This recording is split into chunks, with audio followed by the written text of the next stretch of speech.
For centuries, Zen Buddhism has offered a different way of meeting life.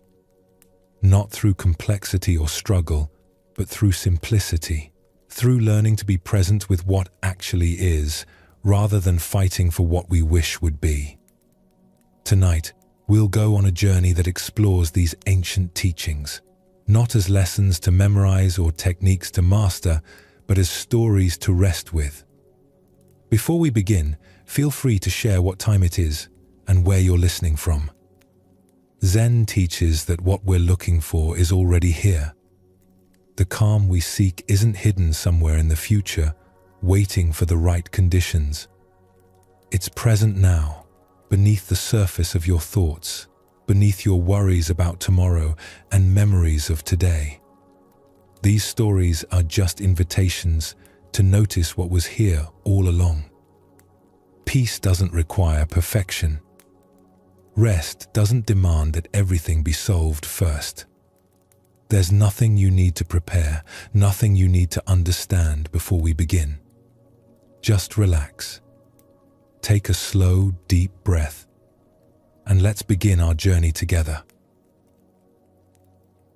Brother Masato had been at the mountain monastery for 8 months, and a question lived with him constantly. What does it mean to truly listen? It wasn't an idle curiosity.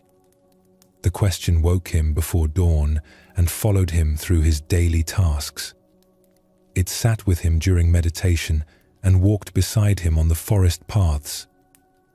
His teacher, Master Koyo, was a woman of 70 years who moved with the unhurried grace of someone who had long ago stopped fighting with time. She spoke rarely, and when she did, her words were simple. She smiled often, a smile that seemed to come from some deep well of understanding that Masato could not access. When Masato brought his question to her, she would listen with her whole attention. Her eyes would meet his, kind and clear. Then she would nod slowly, as if acknowledging something important. But she never answered. She would simply return to whatever task occupied her hands, sweeping the courtyard with long, even strokes, tending the vegetable garden, her fingers gentle with the young plants, preparing tea with a focus that made even that simple act seem sacred. Her silence didn't answer his question. It only made the question grow larger, more pressing. Masato watched the other monks, trying to understand what they seemed to grasp that eluded him. Some of them had been at the monastery for years. They moved through their days with a quality of presence that he envied. When they sat in meditation, their faces became still as mountain lakes. When they worked, they seemed fully absorbed in each task, no matter how ordinary. Masato tried to copy them. He tried to be present. He tried to listen. But his mind was always somewhere else, always searching, always asking its question. One morning in early autumn, the air carried the first hint of coolness after the long summer. The maple trees around the temple were just beginning to turn, touches of red appearing among the green. Master Koyo assigned Masato the task of clearing fallen leaves from around the temple's main entrance. He found the rake leaning against the wall where it was kept and carried it to the front steps. The leaves had begun to gather there, blown by the mountain winds. Red and gold, they made a thick carpet across the stone pathway. He began working slowly, the rake making soft scraping sounds as it moved through the leaves. His mind circled its familiar territory. What am I missing? The other monks seem to understand something I don't. Why can't I find what I'm looking for? Master Koyo's silence felt like a wall he couldn't climb. Each day he grew more frustrated, more convinced that he was failing at something essential. The rake struck something solid beneath the leaves. The sound was different, a dull thud instead of the scraping of wood on stone. Masato stopped and knelt down. He brushed away the layer of autumn color with his hands, revealing a smooth river stone about the size of his palm. It was gray and completely ordinary. No interesting markings caught the eye. No unusual shape distinguished it from countless other stones that dotted the temple grounds. It was just a stone, the kind you might skip across a pond without a second thought or use to mark a path without really seeing it. Yet Masato found himself picking it up. The stone was cool against his skin, pleasantly smooth. He could feel the subtle irregularities in its surface, places where water had worn it down over years, maybe decades, maybe longer. It had weight, substance. It fit comfortably in his hand. He sat down on the temple steps, still holding the stone. The morning sun was warm on his face. A breeze moved through the maple trees, and a few more leaves drifted down, spinning slowly as they fell. Somewhere nearby, a cricket was singing its late-season song. And then, remembering his question about listening, Masato decided to try something. It felt a bit foolish, even to him.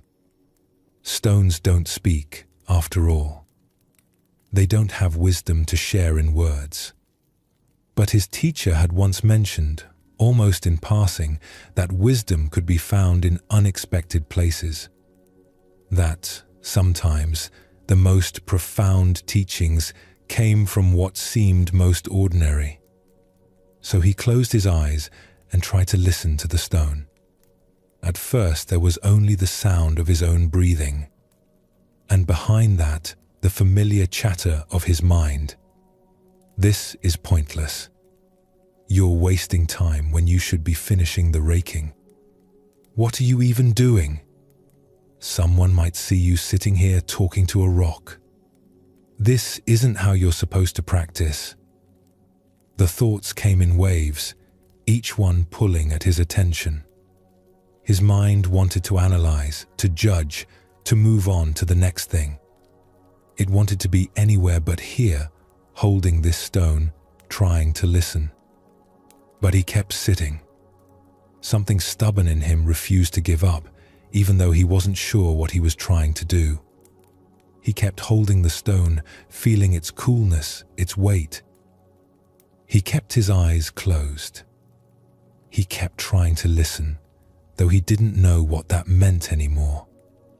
Minutes passed. The cricket kept singing.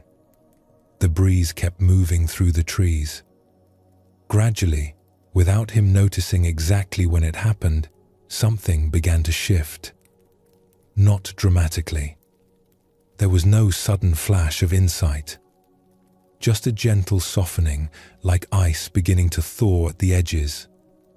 His mind's chatter didn't stop completely, but it became quieter, more distant, like voices in another room. And in that quieter space, he became aware of other things. The wind moving through the pine trees nearby, a sound he had heard every day, but never really listened to. The branches swayed and the needles rustled, creating a soft whisper that rose and fell. He heard birds calling to one another in the distance, their voices clear and bright in the morning air. One sang 3 notes, high and sweet. Another answered with a different pattern, lower and more complex. The faint murmur of monks chanting came from inside the hall. The morning service had begun. Their voices blended together like water over stones, individual words disappearing into a flow of sound that seemed to come from everywhere and nowhere at once. And still Masato listened, his attention widening. He heard the whisper of his own breath moving in and out, a sound so constant he usually forgot it was there.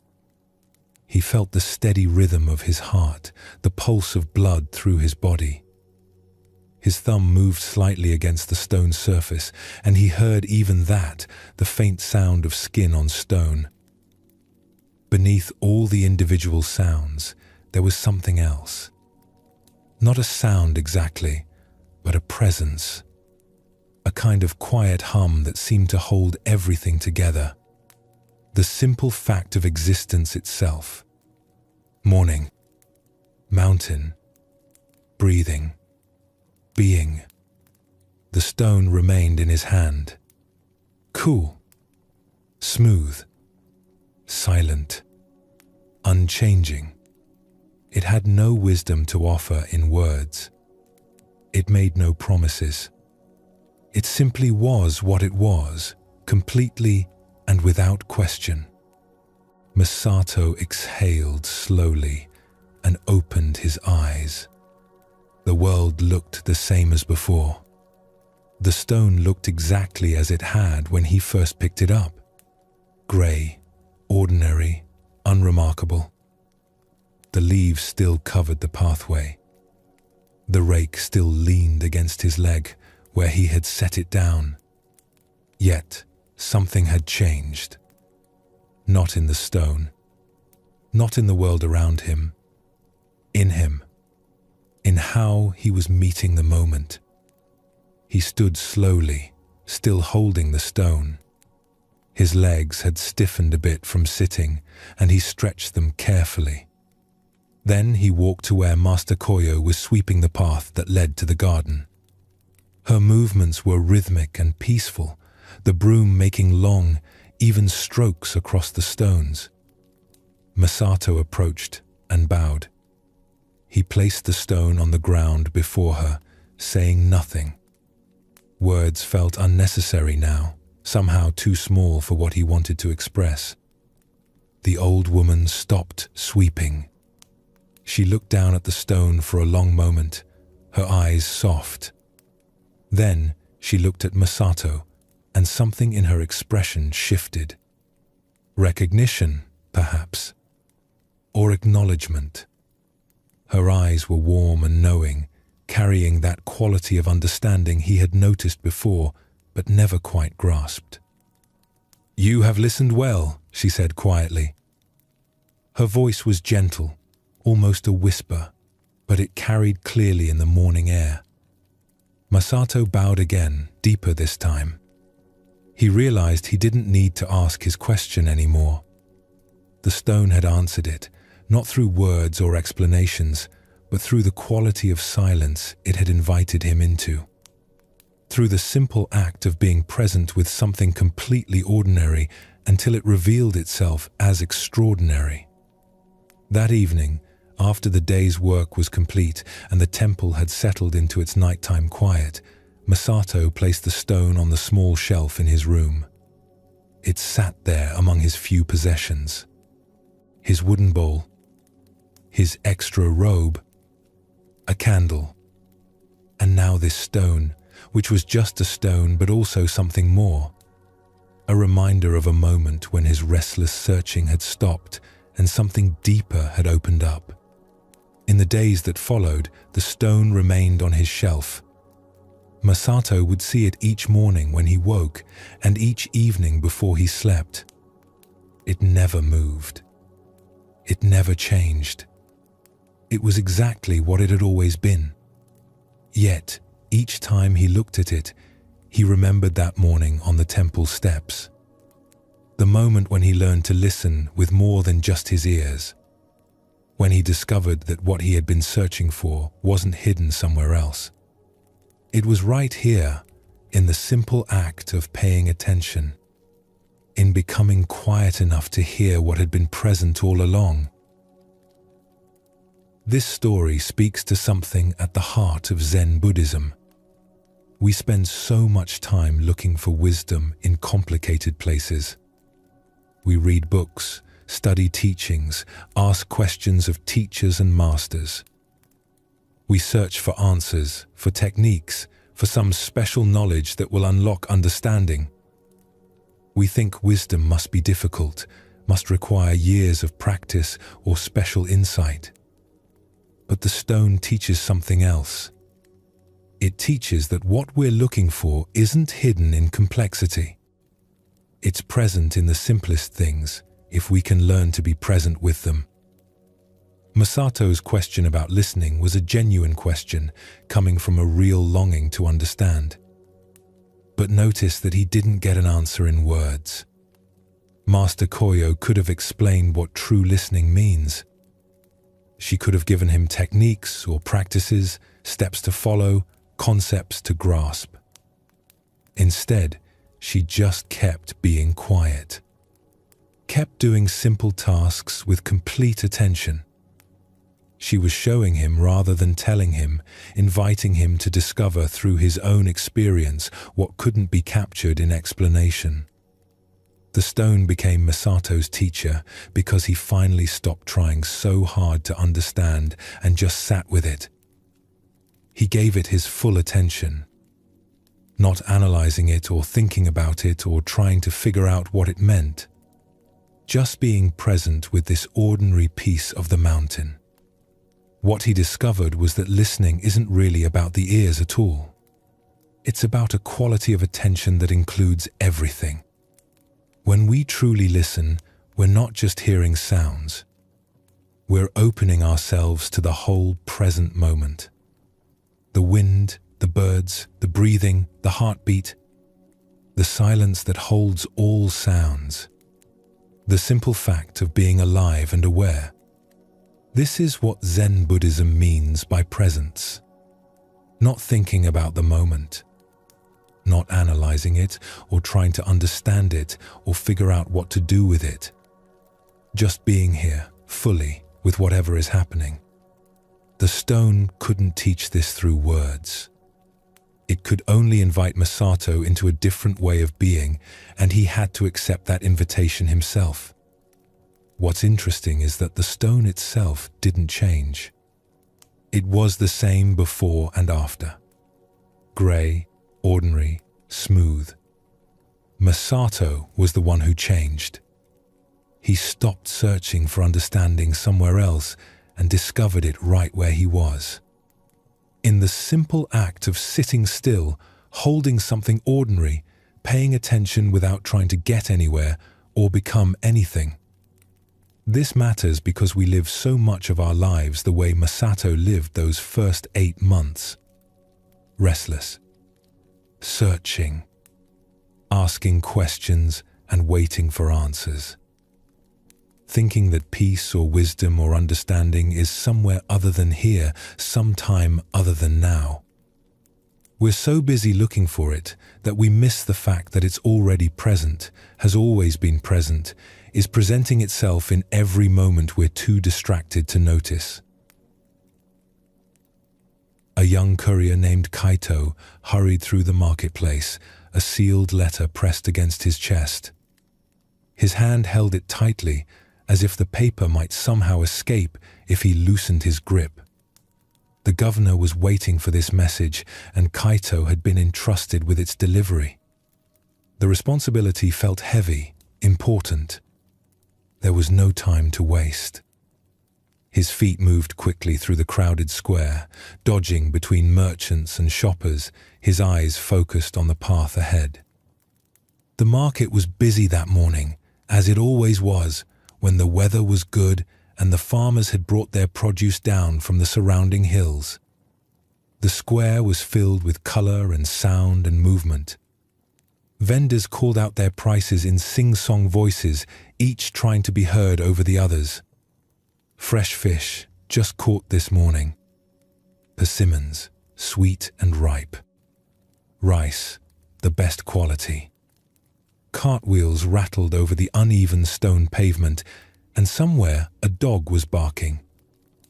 The smell of roasted chestnuts mixed with incense smoke drifting from a nearby temple. A woman was selling flowers, their fragrance adding another layer to the market's complex scent. People moved in every direction, each absorbed in their own purpose. Shopping for the evening meal. Meeting friends. Conducting business. The market was its own small world, chaotic and alive. Kaito wove through it all, without really seeing any of it. His mind was entirely on his task. Get to the governor's residence. Don't be late. Don't lose the letter. His jaw was tight. His shoulders were hunched forward. His breathing was shallow and quick. A gust of wind spiraled through the narrow alley between two stalls, the kind of small whirlwind that sometimes appeared in open spaces on windy days. It lifted a white feather into the air, carrying it up and away from wherever it had fallen. Perhaps from one of the chickens being sold at the poultry stall. Perhaps from a pillow someone was carrying. The feather's origin didn't matter. What mattered was how it moved. It drifted across Kaito's path, turning slowly in the air, catching the morning light. It rose on the breeze, dipped slightly, then settled directly in front of his next step, resting on the stones as if it had been placed there deliberately. His foot paused mid-stride. He stood there, frozen for a moment, one foot in the air, the other planted. Watching this white feather rest on the grey stones of the marketplace. An old vendor arranging oranges at a nearby stall noticed the young man's sudden stillness. He chuckled quietly, a warm sound that held no mockery. "You won't catch it by chasing," he said, his voice carrying just far enough to reach Kaito's ears. Kaito looked up, pulled from his focused trance. The vendor was elderly, his face deeply lined from years in the Sunday. His hands moved with practiced ease as he arranged the oranges in a careful pyramid, each piece of fruit placed with attention. He seemed in no hurry at all, as if he had all the time in the world for this simple task. "I wasn't trying to catch it," Kaito said, though he wasn't entirely sure why he responded at all. He should be moving. He should be on his way. The vendor just smiled, a knowing expression that suggested he had seen many young men rushing through the market over the years, all convinced their urgency was uniquely important. He continued arranging his fruit. Each orange turned until it caught the light just right. Kaito looked back down at the feather. Another breeze stirred through the marketplace, gentler this time, and the feather lifted again. It spiraled away, rising higher, moving between the awnings and banners that hung above the stalls. It tumbled and turned, completely unconcerned with direction or purpose. Not trying to go anywhere in particular. Just moving with whatever wind found it, trusting each current to carry it where it would. Kaito watched it drift upward and away. His hand was still pressed against his chest, holding the letter. He became aware, suddenly, of how tightly he was gripping it. How fast his heart was beating beneath his palm. How his whole body felt clenched with urgency, every muscle tight with the need to hurry. The feather disappeared over a rooftop, and still Kaito stood there. He took a breath, a real breath, deeper than the shallow gasps he'd been taking as he rushed through the square. The smell of roasted chestnuts reached him again. This time, he actually noticed it. Warm and sweet, with a hint of smoke. His stomach responded, reminding him he'd left the house without eating. Someone was playing a flute somewhere beyond the square. The notes floated through the air, gentle and unhurried. A simple melody, probably a street musician hoping for a few coins. The music wove between the vendors' calls and the cart wheels and the conversations, adding something soft to the market's busy sounds. The vendor was still arranging his oranges, and Kaito found himself watching. The old man's movements were slow and deliberate. Each piece of fruit was picked up, examined, then placed with care. The morning sun lit up the oranges, making them glow like small lanterns. The pyramid was growing, each level carefully constructed to support the next. Kaito realized he had passed this stall many times. Dozens of times. Maybe hundreds in the months he'd been working as a courier. But he'd never really seen it. Never noticed the care the vendor took with his display. Never watched how the morning light transformed ordinary fruit into something beautiful. He loosened his grip on the letter. His shoulders dropped slightly, releasing tension he hadn't known he was carrying. His breathing slowed and deepened. The letter still needed to be delivered. That hadn't changed. The governor was still waiting. The message was still important.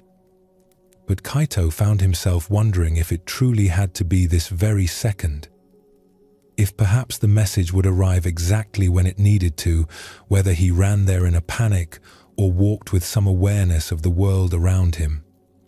Whether arriving 2 minutes later would actually matter, or if his urgency was just a habit, a way of moving through the world that he'd never questioned. He stood still for another breath, then another. The flute continued its melody, notes rising and falling like the feather had risen and fallen. The vendor placed another orange on his pyramid, adjusting it slightly until it sat just right. People continued moving through the market. Some hurried like Kaito had been, others taking their time, examining vegetables, greeting friends, living their morning at their own pace. Kaito began walking again. Not as fast as before. Not with that tight, driven intensity. His hand still held the letter to his chest, but more gently now, without that desperate grip. He looked around as he walked, actually seeing the market for the first time in a long while. An old woman was selling flowers, each bloom arranged in simple bundles tied with grass. White chrysanthemums, yellow daisies, purple asters.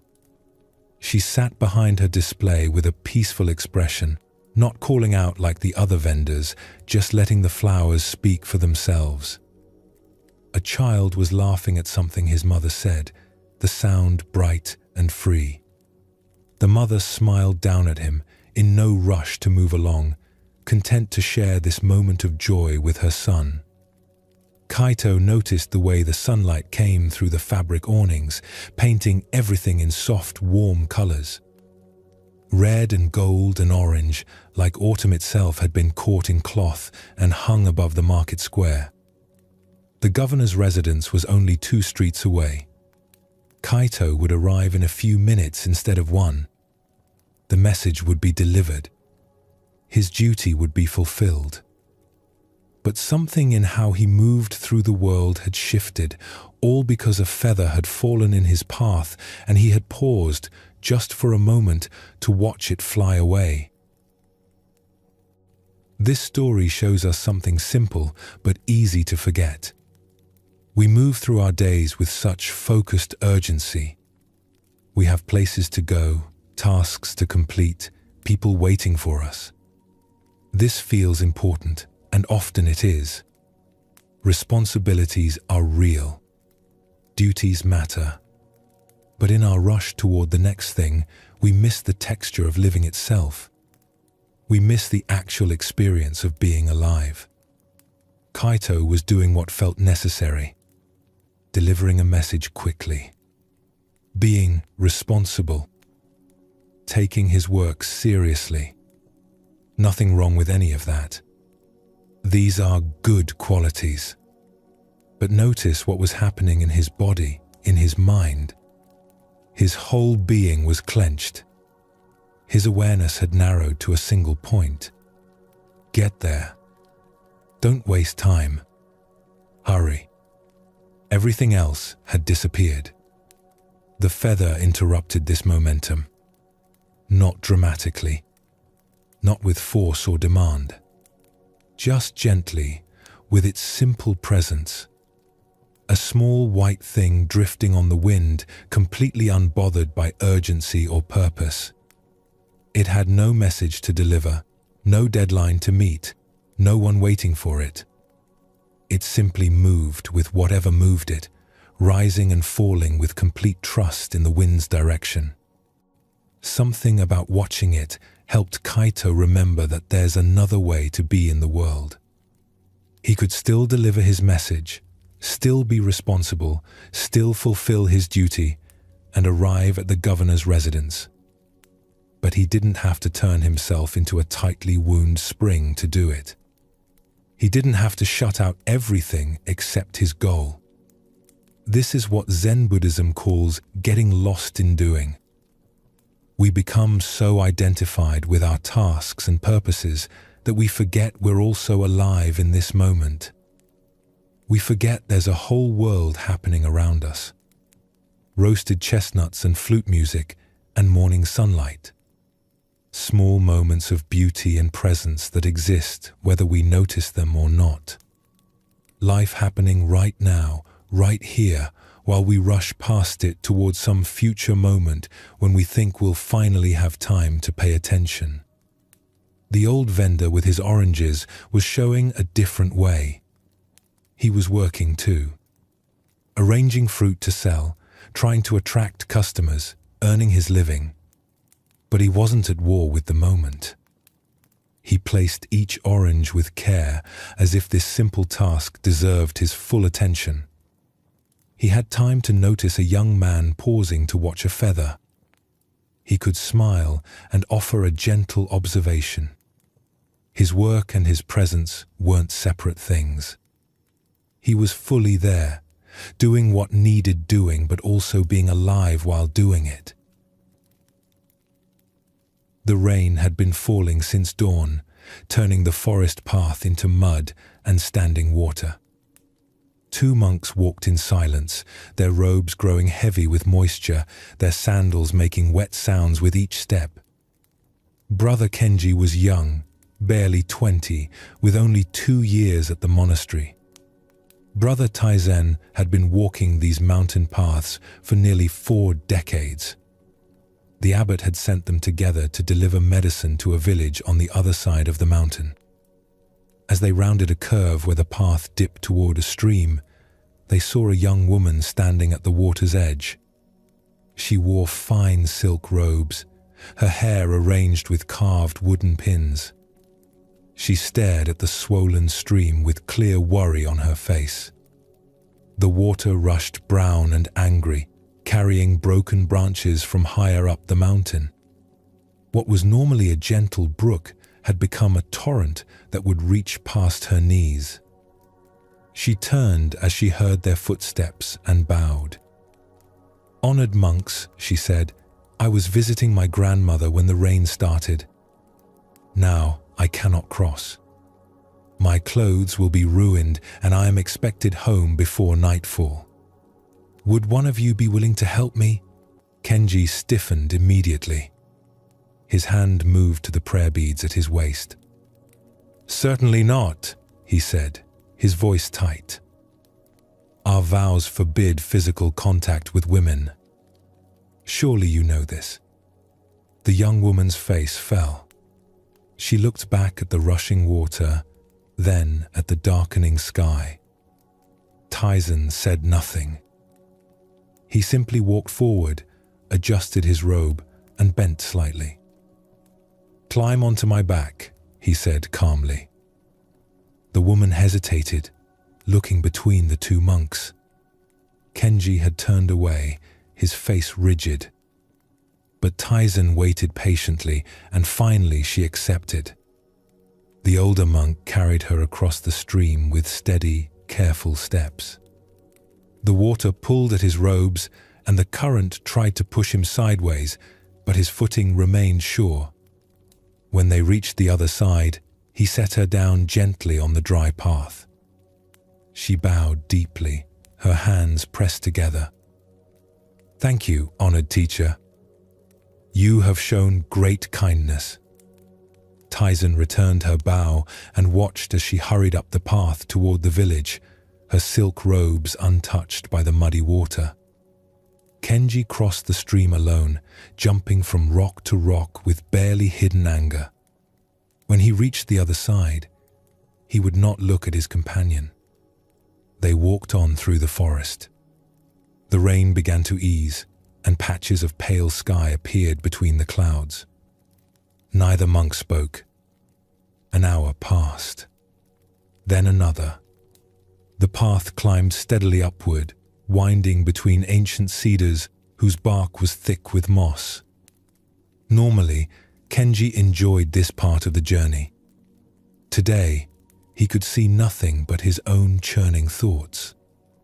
Finally, as they stopped to rest near a small shrine, Kenji's control broke. "I cannot believe what you did back there," he burst out. "Have you no discipline? No respect for our vows?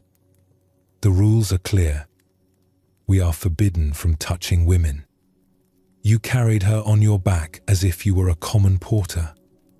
What will people think of our monastery if they hear of this?" Taizen had been drinking from his water gourd. He lowered it slowly and looked at Kenji with calm eyes. "Tell me," he said, "what did I do when we reached the other side of the stream?" Kenji frowned, thrown off by the question. "What do you mean?" "You put her down." "Exactly," Taizen nodded. "I put her down on the far bank, and she went on her way." "So why, my young brother, are you still carrying her?" The words landed like a stone in still water. Kenji opened his mouth to respond, then closed it again. He looked at the path behind them, stretching empty and quiet through the forest. The rain had stopped completely now. Drops of water fell from the leaves overhead, catching the light. Somewhere nearby, a bird began to sing. Taizen shouldered his pack and continued up the path, his steps light despite his age. Kenji stood for a moment longer at the shrine, staring at nothing before following. They walked the rest of the way in silence, but it was a different kind of silence than before. This story shows us something about how we create our own suffering. Taizen carried the woman physically for maybe 30 seconds across a stream. Then he set her down and walked on, his mind completely free. Kenji, who never touched her at all, carried her mentally for hours, getting heavier with each step. The young monk thought he was protecting his practice and following the rules. Really, he was making himself miserable over something that had already ended. The woman was long gone, probably at home with her family. But in Kenji's mind, the stream crossing kept happening over and over. Zen Buddhism sees this pattern clearly. The original moment is rarely what hurts us. What happens afterward in our thoughts is where the real trouble starts. We replay conversations that ended hours ago. We go over moments of embarrassment or anger from yesterday, last week, even years past. These mental replays feel like we're dealing with the situation. Actually, we're just creating fresh pain in the present moment. Taizen's question cuts right through this habit. When we hold on to something mentally long after it's physically over, we're the ones making the burden. The person who upset us has moved on. The embarrassing moment is done. The difficult conversation ended. But we keep bringing these finished events back to life through our thoughts. What's interesting is that Kenji was carrying something that weighed nothing.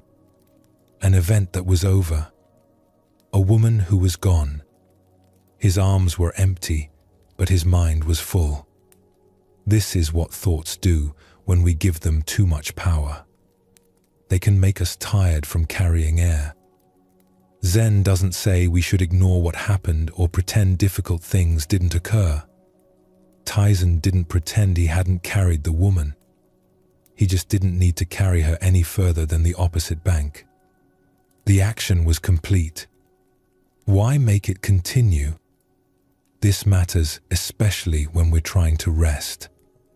The mind often becomes most active right when we finally lie down.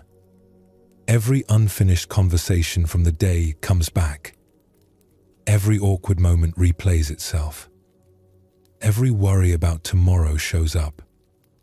We're like Kenji, carrying things that have already been set down. The practice isn't forcing thoughts away. That's just another kind of carrying.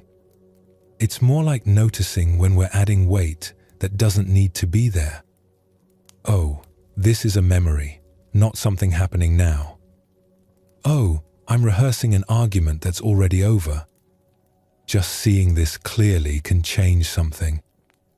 What Zen Buddhism offers is permission to put things down, not by fighting them, but by recognizing that carrying them is a choice we keep making without realizing it. The moment passes on its own. We're the ones who keep calling it back. A merchant named Hiroshi had spent 30 years building his trading business. He started with nothing and worked his way up to 3 shops in different villages. He employed a dozen workers and made a decent living. One spring morning, Hiroshi prepared for his monthly journey to check on his businesses. He loaded his traveling pack carefully. Account books, letters to his shop managers, samples of goods, several strings of copper coins for payments. But as he lifted the pack, something felt wrong.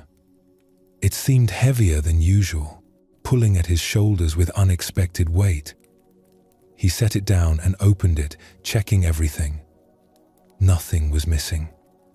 Nothing extra. Yet, when he shouldered it again, the weight felt almost unbearable. His wife noticed his struggle. "Perhaps you're getting sick," she suggested. "Maybe you should rest today." But Hiroshi shook his head. His first shop was expecting a payment, and his second shop's manager had written with concerns that needed addressing. He couldn't delay. He adjusted the straps and set out. The path to the first village took him up a steep mountain trail. Normally, Hiroshi enjoyed this walk. The views were good, and the physical effort helped clear his mind for business. Today, every step felt hard. His breathing came heavy. His shoulders ached. The pack seemed to grow heavier with each hour. By the time he reached the first village, he was exhausted. He delivered the payment and checked the accounts, but his usual sharpness was gone. The shop manager asked him questions about ordering new stock, and Hiroshi found himself unable to think clearly. "Are you feeling well, Master Hiroshi?" the manager asked. "You look pale." "Just tired from the journey," Hiroshi replied.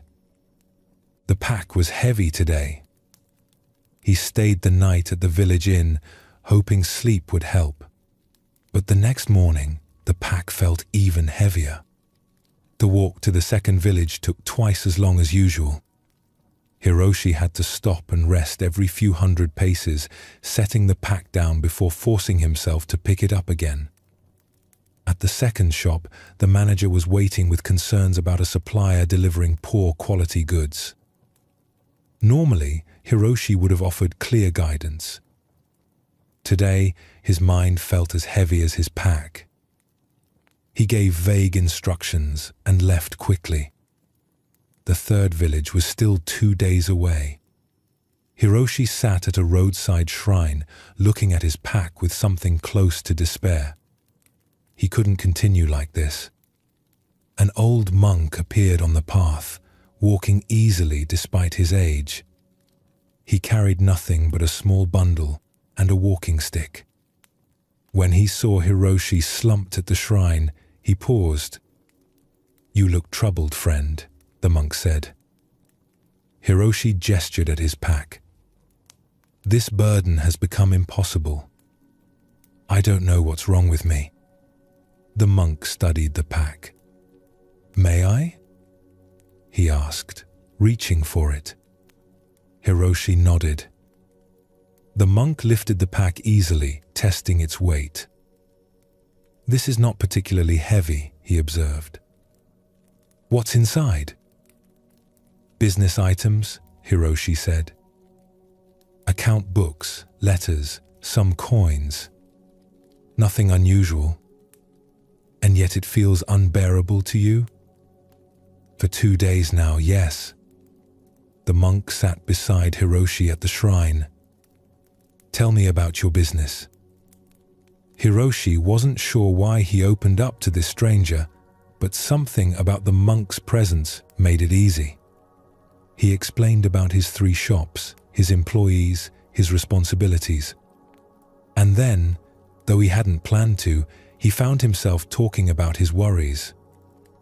The truth is, Hiroshi said slowly, I'm not sure any of this matters anymore. My eldest son has no interest in the business. He wants to become a scholar. My younger son is too wild. When I'm gone, everything I've built will probably fall apart. And even now, I see problems I can't solve. The shop in the second village is losing customers. The economy is changing. Merchants from the city are taking business from small traders like me. He continued, words tumbling out. I lie awake wondering if I've wasted my life. All this work, and for what? To leave my sons with businesses they don't want? To struggle against changes I can't control? When he finally stopped, the monk was quiet for a long moment. Then he reached over and began untying Hiroshi's pack. He opened it and carefully removed each item, setting them on the shrine's stone steps. Account books, letters, coins, fabric samples. Everything came out until the pack was completely empty. The monk held up the empty pack. Lift this, he said. Hiroshi took it, confused. It weighed almost nothing. Now, the monk said, tell me how this empty bag has been making your journey so difficult. Hiroshi stared at the pack in his hands. But it wasn't empty. All these things, he gestured at the items spread across the steps. These things? The monk asked, picking up an account book. This weighs maybe ½ pound. And these coins? He lifted a string of copper. Less than a pound. Altogether, maybe 5 or 6 pounds. But it felt like 50 pounds, Hiroshi said. Yes, the monk agreed. Because you were carrying much more than what's in your pack. You've been carrying all your fears about the future, your worries about your sons, your doubts about whether your life matters, your struggles against changes you cannot control. These invisible weights are far heavier than any physical load. Hiroshi looked at his hands holding the empty pack. The monk's words hit him with unexpected force. The pack itself is light, the monk continued. It was always light. What makes you stumble is everything you've added to it in your mind. The monk began repacking Hiroshi's belongings, placing each item carefully back inside. Your business concerns are real. Your worries about your sons have reasons. But carrying these worries as you walk doesn't make them lighter. It only makes you heavier. Hiroshi watched as the monk closed the pack and held it out. Try again, the monk said. Hiroshi took the pack and lifted it to his shoulders. To his surprise, it felt different. Not exactly light, but bearable. Natural. The weight it should have been all along. The load hasn't changed, the monk observed. But perhaps how you're holding it has. Hiroshi stood at the shrine for a long time after the monk continued down the path. He looked at the mountains ahead, at the road to his third shop. The journey hadn't gotten shorter. The problems hadn't disappeared. But something had shifted. He adjusted his pack and started walking. This time, his steps were steady. This story reveals another layer of what Zen Buddhism sees about burden. Where Kenji carried a memory, Hiroshi carried something harder to see, worry about things that hadn't happened yet and couldn't be controlled. The empty pack is a perfect image for this. Hiroshi's business items had real weight, but that weight was manageable. What made the pack unbearable was everything he had unconsciously added to it. His fears for the future, his sense of wasted effort, his anxiety about changes beyond his reach. These invisible additions multiplied the actual weight many times over. This is remarkably common. We carry not just the actual demands of our lives, but layer upon layer of worry and fear about those demands.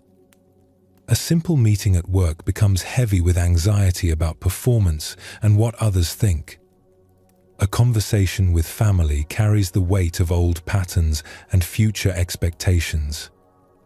Zen Buddhism helps us see the difference between the actual weight of our responsibilities and the added weight of our mental stories about them. Hiroshi really did have business concerns. His shops really needed attention. His sons really were making unexpected choices. But carrying anxiety about these facts didn't help anything. It only made him less able to address what actually needed his attention. The monk's demonstration with the empty pack cuts through this confusion simply. When Hiroshi saw the pack without its contents, he could feel directly how light it actually was. This helped him recognize how much extra weight he had been adding through his thoughts. But notice the monk didn't suggest Hiroshi abandon his responsibilities or stop caring about his business and family. The items went back in the pack. The journey continued. The difference was in how Hiroshi related to the actual weight versus the imagined weight. This matters especially at night. Nighttime seems to multiply our tendency to add invisible weight to life's actual demands.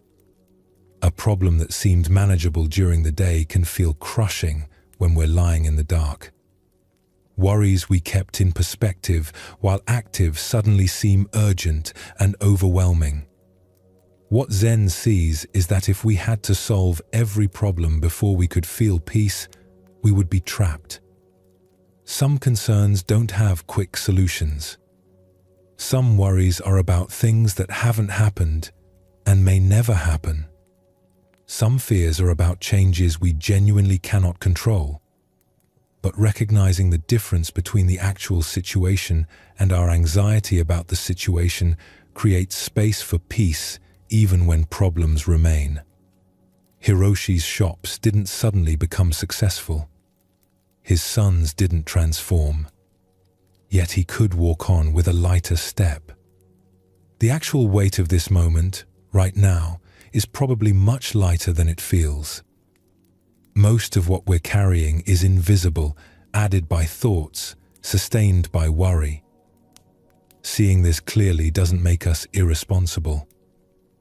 It makes us capable of responding to what's actually here instead of exhausting ourselves with what we imagine. The kitchen of Master Ren's tea house was always filled with steam and warmth.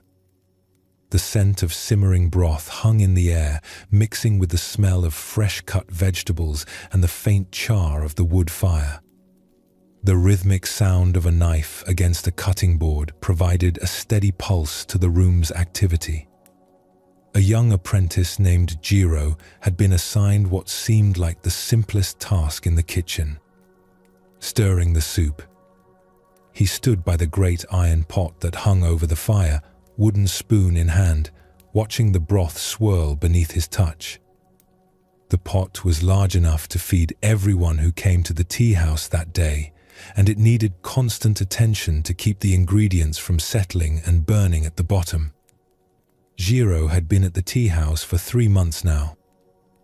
He had hoped to learn the art of tea preparation, the subtle movements and precise timing that Master Ren demonstrated with such grace. Instead, he found himself stirring soup, day after day, hour after hour. The same circular motion, over and over, until his arm ached and his mind grew numb with boredom. The day was ending. The sun cast amber light through the paper windows, creating soft rectangles of gold on the worn wooden floor. Most of the day's customers had come and gone. The tea house would close soon, and Jiro's arm was tired from stirring. His patience, never strong to begin with, had worn thin. He set down the spoon and approached Master Ren, who was arranging cups on a tray with his usual careful attention. Jiro tried to keep the frustration from his voice, but didn't quite succeed. "Master Ren, why must I stir this endlessly? The broth moves, yet nothing changes. I stir and stir, but the soup is the same. What am I learning from this?" Master Ren looked up from his work. His face was calm, showing neither approval nor disapproval.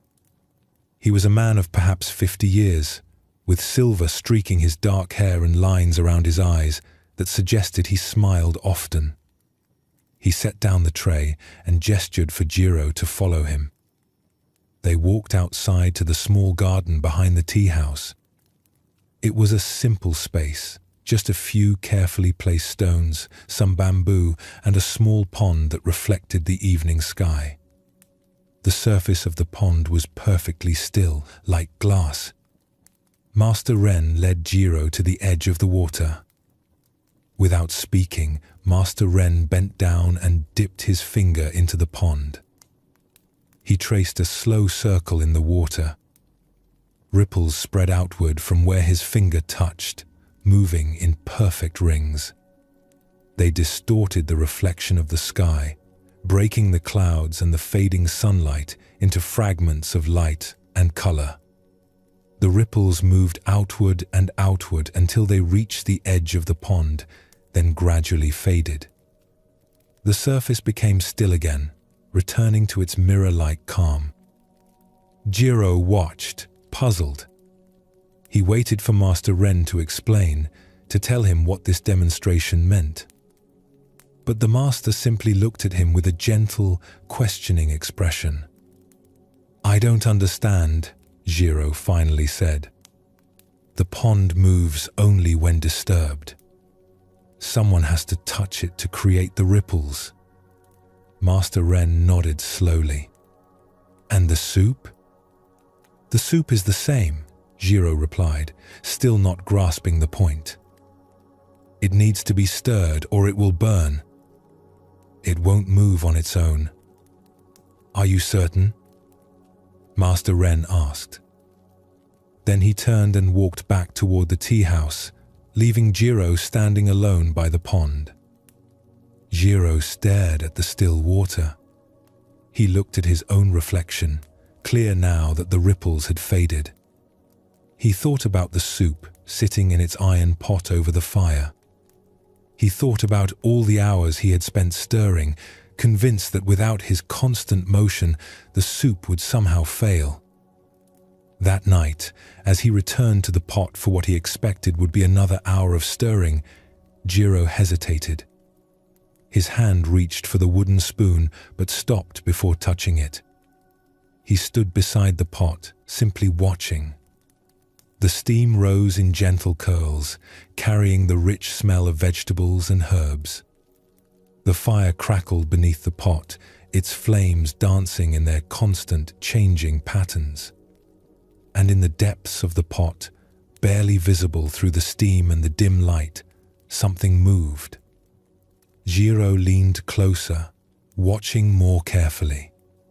The broth was moving on its own.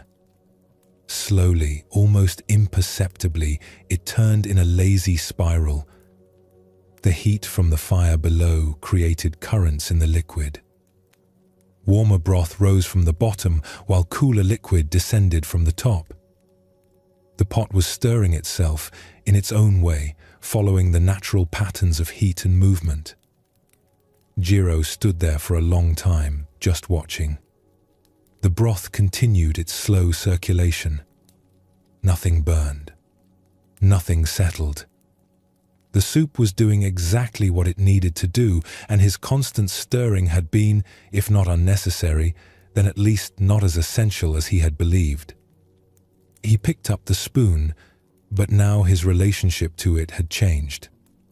He dipped it into the broth, but instead of his earlier forceful stirring, he moved it gently, following the existing currents rather than trying to create new ones. His motion joined with the soup's natural movement instead of fighting against it or ignoring it. Master Ren appeared in the doorway of the kitchen. He said nothing, but Jiro saw the slight nod of acknowledgement. The master had known all along what Jiro needed to discover, that sometimes our help becomes interference, that sometimes the best action is the smallest action, the one that works with what's already happening rather than imposing a new pattern.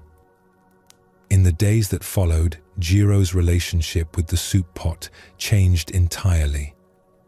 He still stirred, but with a different quality of attention. He learned to feel when the broth needed encouragement and when it needed to be left alone. He discovered that there were rhythms to the cooking that he could join, but couldn't force. His arm stopped aching because he had stopped fighting against the natural movement of the liquid.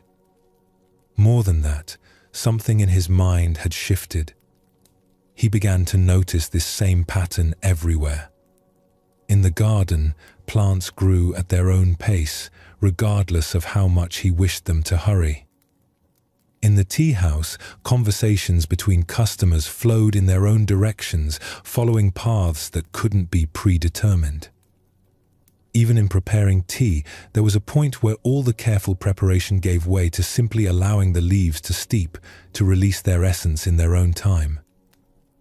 Master Ren still hadn't taught him the formal tea ceremony, but Jiro was beginning to understand that perhaps he was learning something more fundamental. Something about the difference between doing and overdoing. About recognizing when to act and when to allow. About the wisdom of sometimes stepping back and trusting that processes have their own intelligence. This story contains something central to Zen Buddhism's teaching about action. We live in a world that constantly tells us to do more, try harder, stay busy, keep moving. We believe that our worth comes from our constant activity, that if we're not actively making things happen, we're somehow failing. But notice what Jiro discovered. The soup didn't need his constant, forceful stirring. It had its own way of moving, created by the natural physics of heat and liquid. His stirring wasn't wrong, but his belief that the soup couldn't function without it was mistaken. He was adding effort where less effort would serve better. This is what Zen calls wu wei, often translated as non-doing or effortless action. It doesn't mean doing nothing. It means not adding unnecessary action to what's already happening naturally.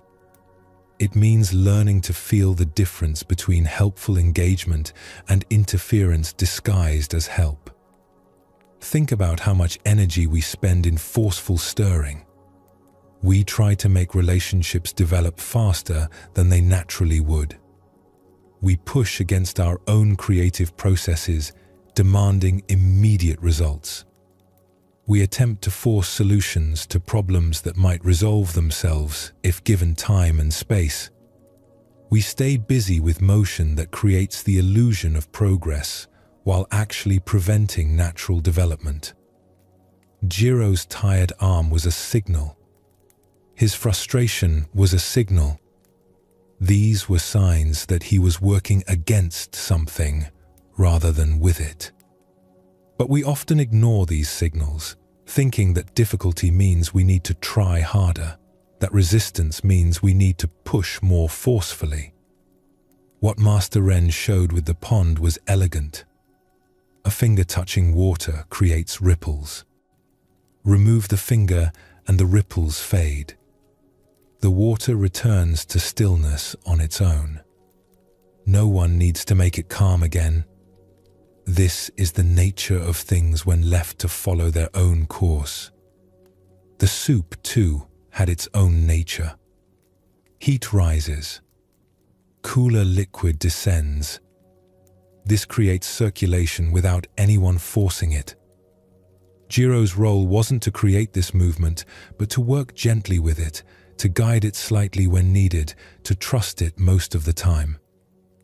This teaching appears throughout Zen Buddhism. The best action often feels effortless because it's aligned with what wants to happen anyway. A skilled craftsman's hands move almost automatically, not from mindless repetition, but from deep understanding of the material.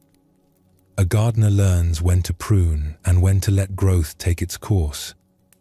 A teacher knows when to speak and when to remain silent, trusting the student's own process of understanding. What changes isn't that we stop acting. Jiro still stirred the soup, but the quality of action transforms. Instead of forceful imposition, there's gentle cooperation.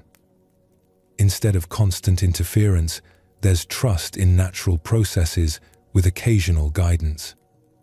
Instead of exhausting ourselves with unnecessary effort, we learn to recognize where our energy actually serves. A traveler named Sora stood at the edge of the bamboo bridge, watching it sway in the wind. The bridge stretched across a wide river gorge, connecting the path she was on to the continuation of the trail on the other side. It was the only way forward. The only way back was 3 days of walking. The rain had passed through that morning, leaving everything wet and shining. But the river below still churned violently, swollen with runoff from the mountains. The water was brown and fast, carrying broken branches and debris. The sound of it filled the air, a constant roar that spoke of power and danger. The bridge itself was made of bamboo poles lashed together with rope, with bamboo railings on either side. It was a local construction, probably rebuilt every few years as the old materials wore out. Right now, it swayed back and forth in the wind that funneled through the gorge. Not dramatically, but enough to make Sora's stomach tighten with fear. She had crossed bridges before. Many bridges. But always sturdy ones, made of stone or heavy timber. This bamboo construction looked so fragile, so temporary. She could see through the gaps between the poles to the churning water far below. The whole thing moved like something alive, responding to every gust of wind. An old ferryman emerged from a small hut built into the cliff face nearby. Sora hadn't noticed the hut until he appeared. He was weathered and lean, with skin darkened by years in the sun and wind. He carried a wooden bucket and moved with the careful balance of someone who had spent his life in unstable places. "Excuse me," Sora called to him. "This bridge, is it safe? It looks so unsteady." The ferryman paused and looked at her. Then he looked at the bridge with an expression that suggested he had seen it 1,000 times and found nothing remarkable about it. He set down his bucket and walked to the edge of the path. Without a word, he picked up a fallen leaf from the ground, one of the many that had been stripped from the trees by the morning rain. He walked onto the bridge, his feet finding the bamboo poles with practiced ease and placed the leaf on the surface about halfway across. The bridge swayed beneath him. The leaf trembled, then settled. The ferryman walked back to solid ground and looked at Sora with raised eyebrows, as if to say, "See?" But Sora shook her head. A leaf is not a person. A leaf weighs nothing. How do I know the bridge will hold me? The ferryman picked up his bucket and gestured toward the river gorge below. "Is the water solid?" he asked. His voice was rough from disuse, like he didn't speak often. Sora frowned at the question. "Of course not. Water is always moving." "And yet," the ferryman said, "does it not hold the boats?" He pointed downriver where, in the distance, she could see the tiny shape of a boat navigating the current. Before she could respond, he walked back to his hut and disappeared inside, apparently done with the conversation. Sora stood alone at the bridge's edge. The wind sighed through the bamboo, making the poles creak and the rope groan. The leaf still lay where the ferryman had placed it, undisturbed despite the bridge's movement. She thought about the ferryman's question. Water wasn't solid, yet boats floated on it.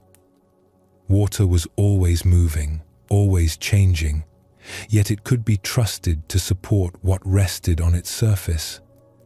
The boat didn't need the water to be still or solid. It only needed to work with the water's nature, to move as the water moved. Sora looked at the bridge again. It swayed because it was flexible. If it were rigid, the wind might break it. Its movement was its strength, not its weakness. It could bend without breaking, shift without failing. She took a deep breath and placed one foot onto the first bamboo pole. It held her weight easily. The bridge swayed slightly, responding to her presence, but it didn't feel dangerous. It felt responsive, alive, aware of her in some way.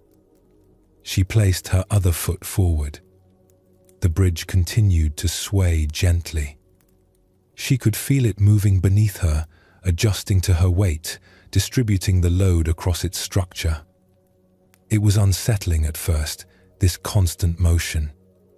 But as she took another step, and then another, she began to understand. The trick wasn't to fight the movement. It was to move with it. When the bridge swayed left, she leaned slightly left. When it swayed right, she adjusted right. Her body began to find its own rhythm with the bridge's rhythm.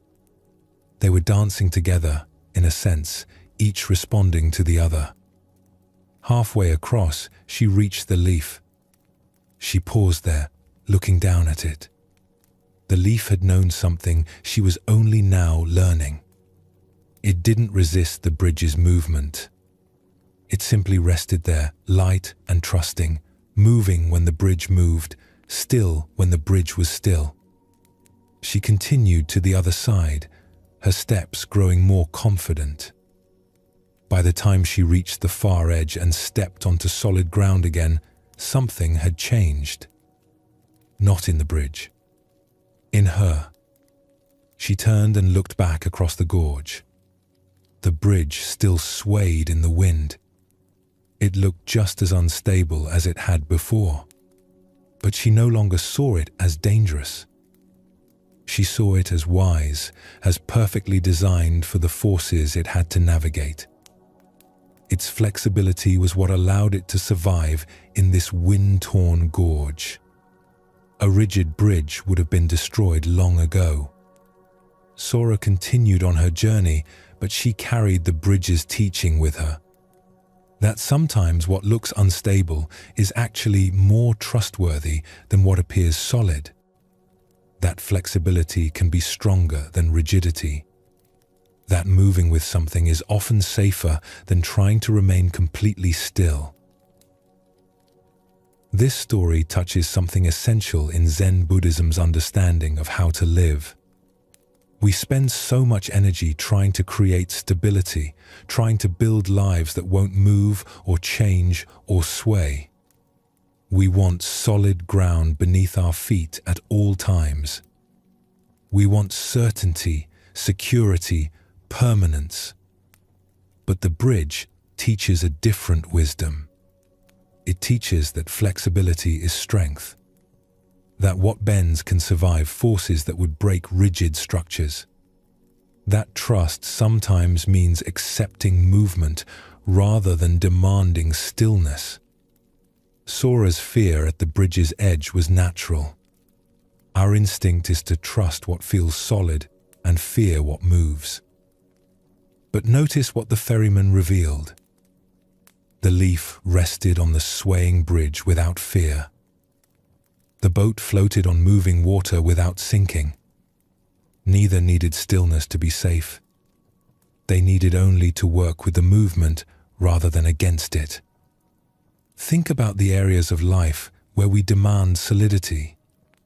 Relationships must never change. Jobs must provide permanent security. Understanding must be fixed and final. But life isn't built that way. Relationships grow and shift. Work changes. Understanding deepens and sometimes has to be revised.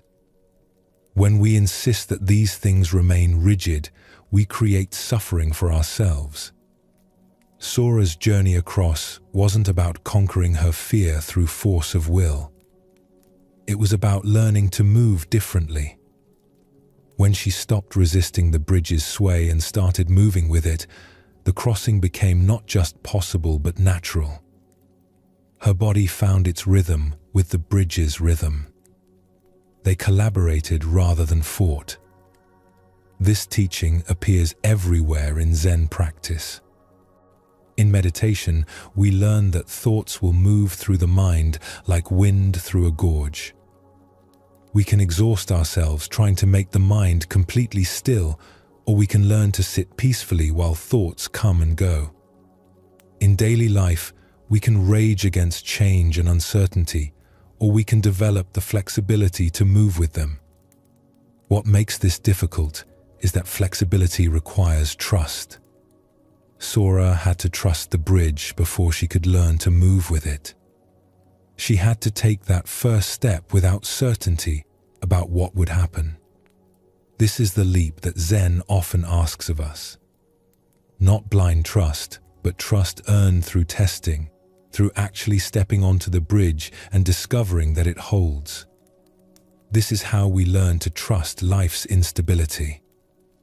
Not through believing it will suddenly become stable, but through discovering we can find our balance within the movement.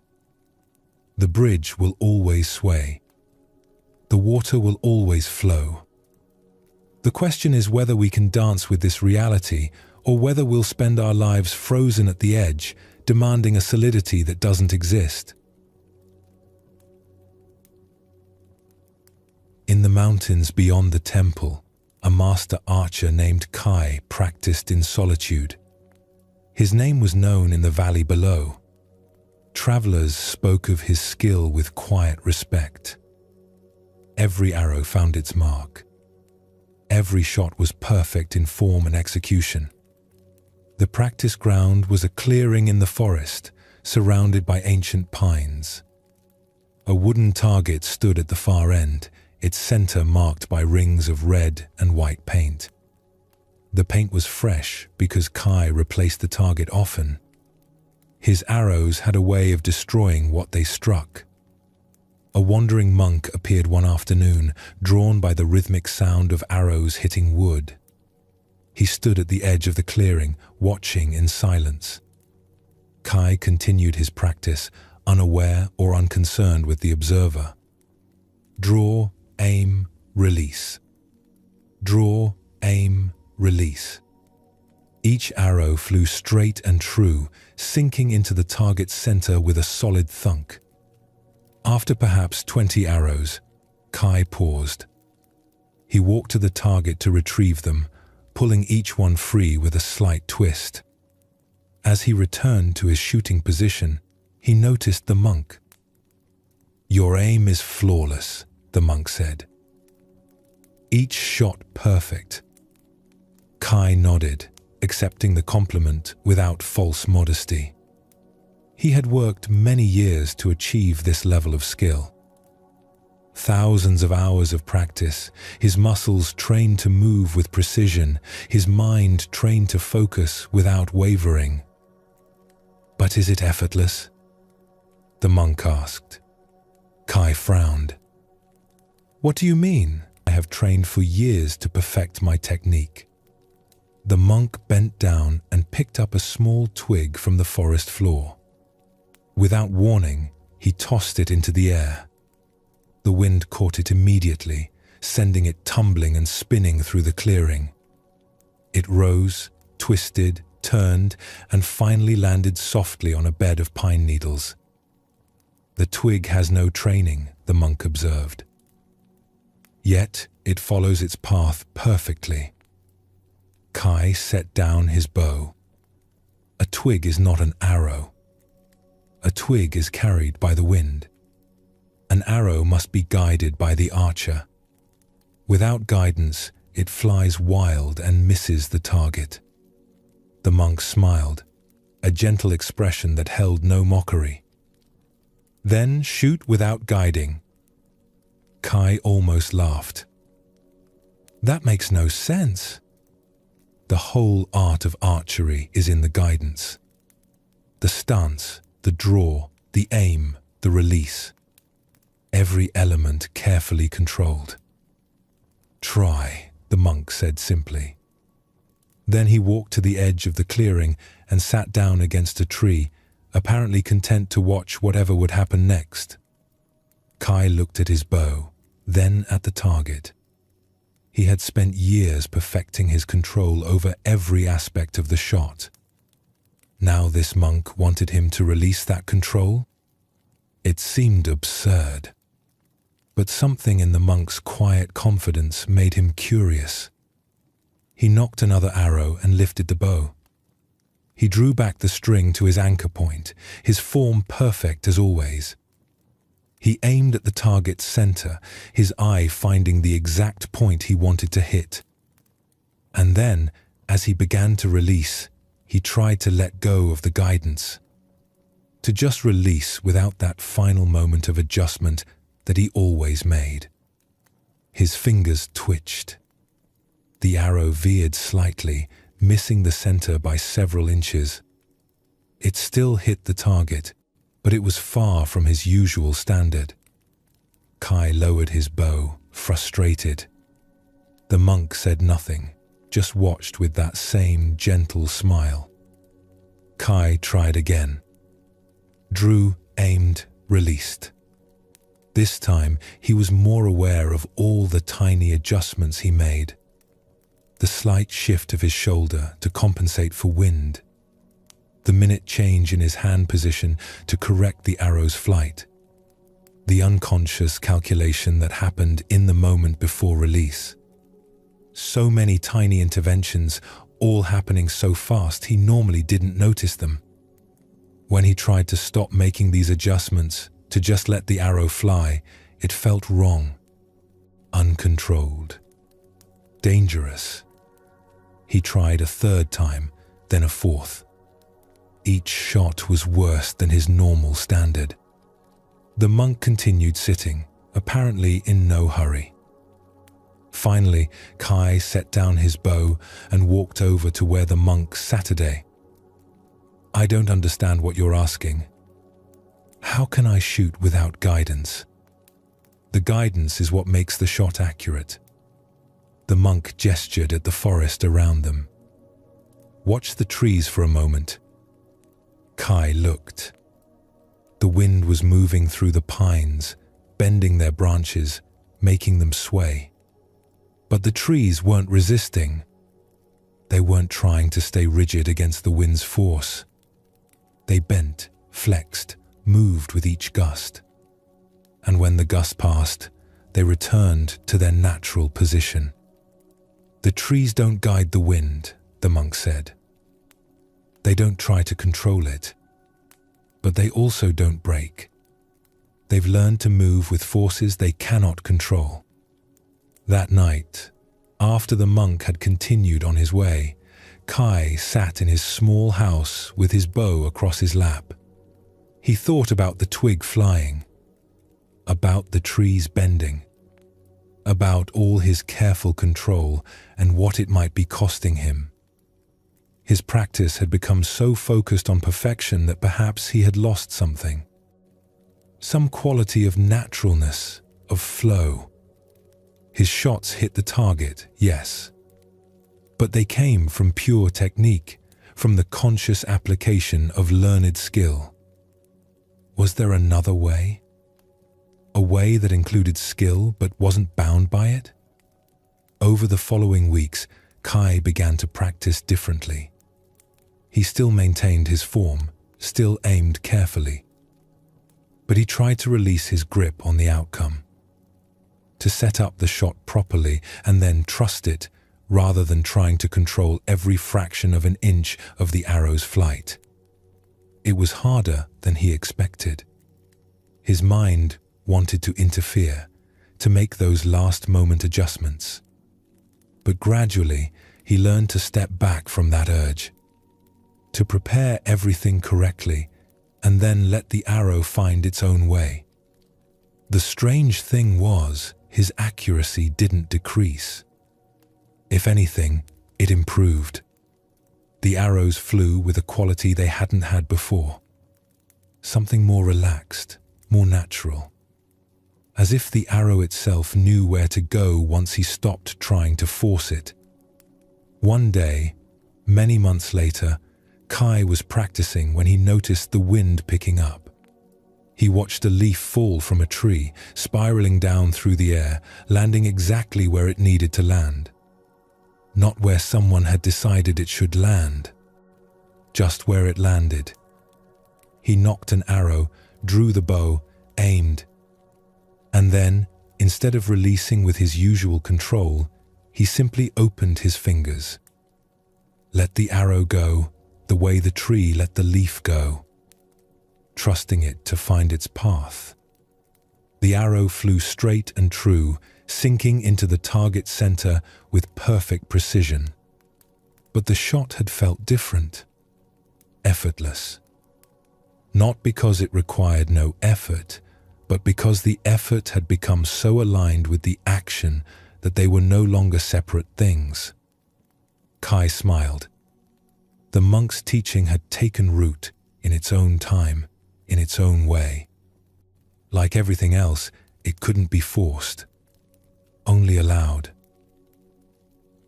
This story reveals another layer of what Zen Buddhism teaches about action and control. Kai's problem wasn't that he was skilled. Skill is valuable, the result of dedicated practice and attention.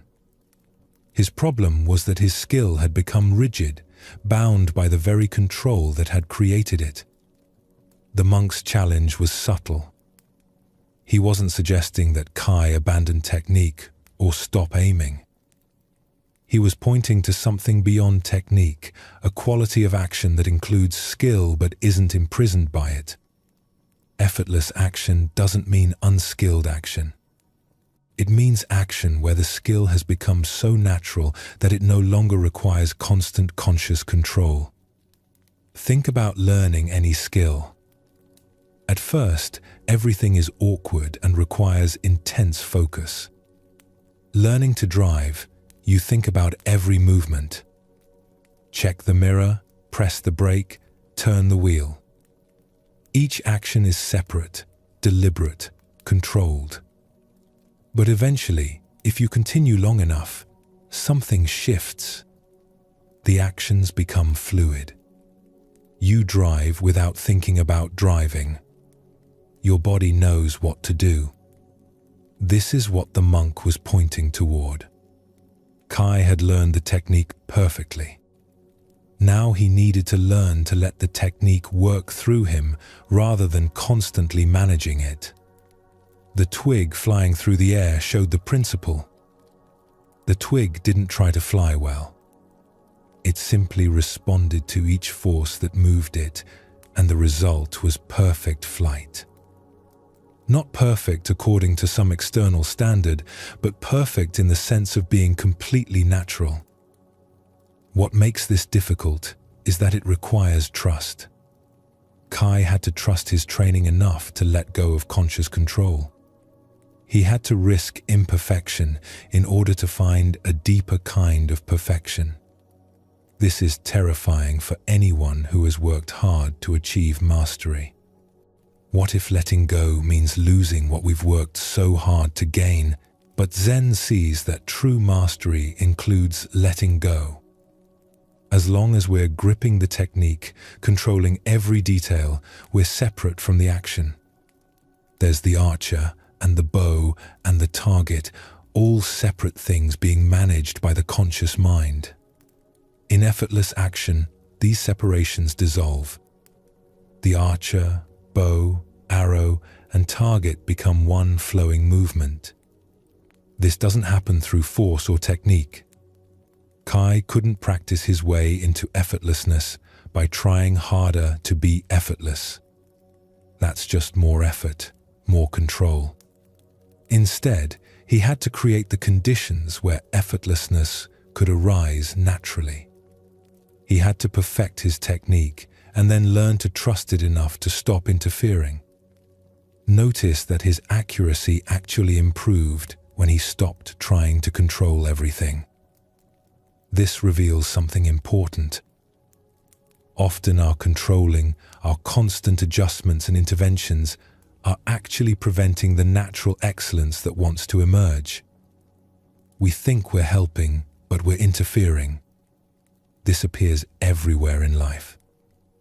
Parents who control every aspect of their children's lives prevent them from developing their own judgment. Leaders who micromanage their teams prevent natural competence from expressing itself. We ourselves often interfere with our own natural wisdom by overthinking, overanalyzing, trying to manage every outcome.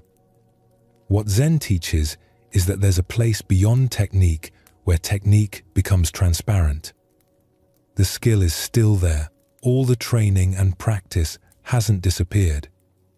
But it's no longer being wielded consciously. It's become part of your natural way of moving through the world. The arrow knows where to go because you've trained so well that your body understands at a level deeper than conscious thought. This is what the monk meant by shooting without guiding. Not shooting randomly or carelessly, but shooting from such deep understanding that conscious guidance is no longer necessary. The guidance has become internal, natural, effortless. For those of us trying to rest at night, this teaching has particular relevance. We often approach sleep the way Kai initially approached archery. We try to control it, manage it, make it happen through effort and technique. We have our routines and our methods and our determination to sleep well. But the more we try to control sleep, the more it eludes us.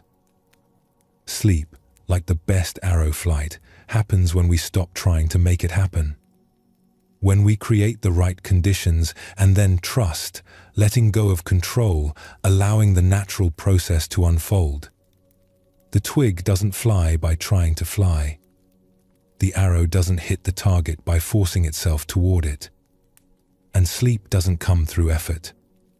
It comes through surrender, through trusting the body's natural wisdom enough to release conscious control and let rest arrive in its own way. A painter named Yuki sat in the village square, her long scroll spread across a wooden table. She had been working since dawn, and the day was now past its midpoint. The sun hung warm overhead, and the square was busy with the usual afternoon activity. Merchants closing their stalls for the midday rest. Children playing near the well. Old men gathered under the shade tree, talking in voices that rose and fell like a gentle tide. Yuki worked with careful attention, her brush moving across the rice paper in deliberate strokes. Black ink flowed from the brush, creating a landscape that seemed to emerge from nothing. Mountains rose in the distance, their peaks suggested with just a few lines. A river wound through the valley, its current visible in the way the ink captured movement. A single crane stood in the water, one leg lifted, its long neck curved in that moment before flight. Hours of work had gone into this painting. She had ground the ink herself that morning, mixing it to exactly the right consistency. Each brushstroke had been considered, placed with precision. She painted in the traditional style, where nothing could be erased or corrected. Each mark was permanent. You had to get it right the first time.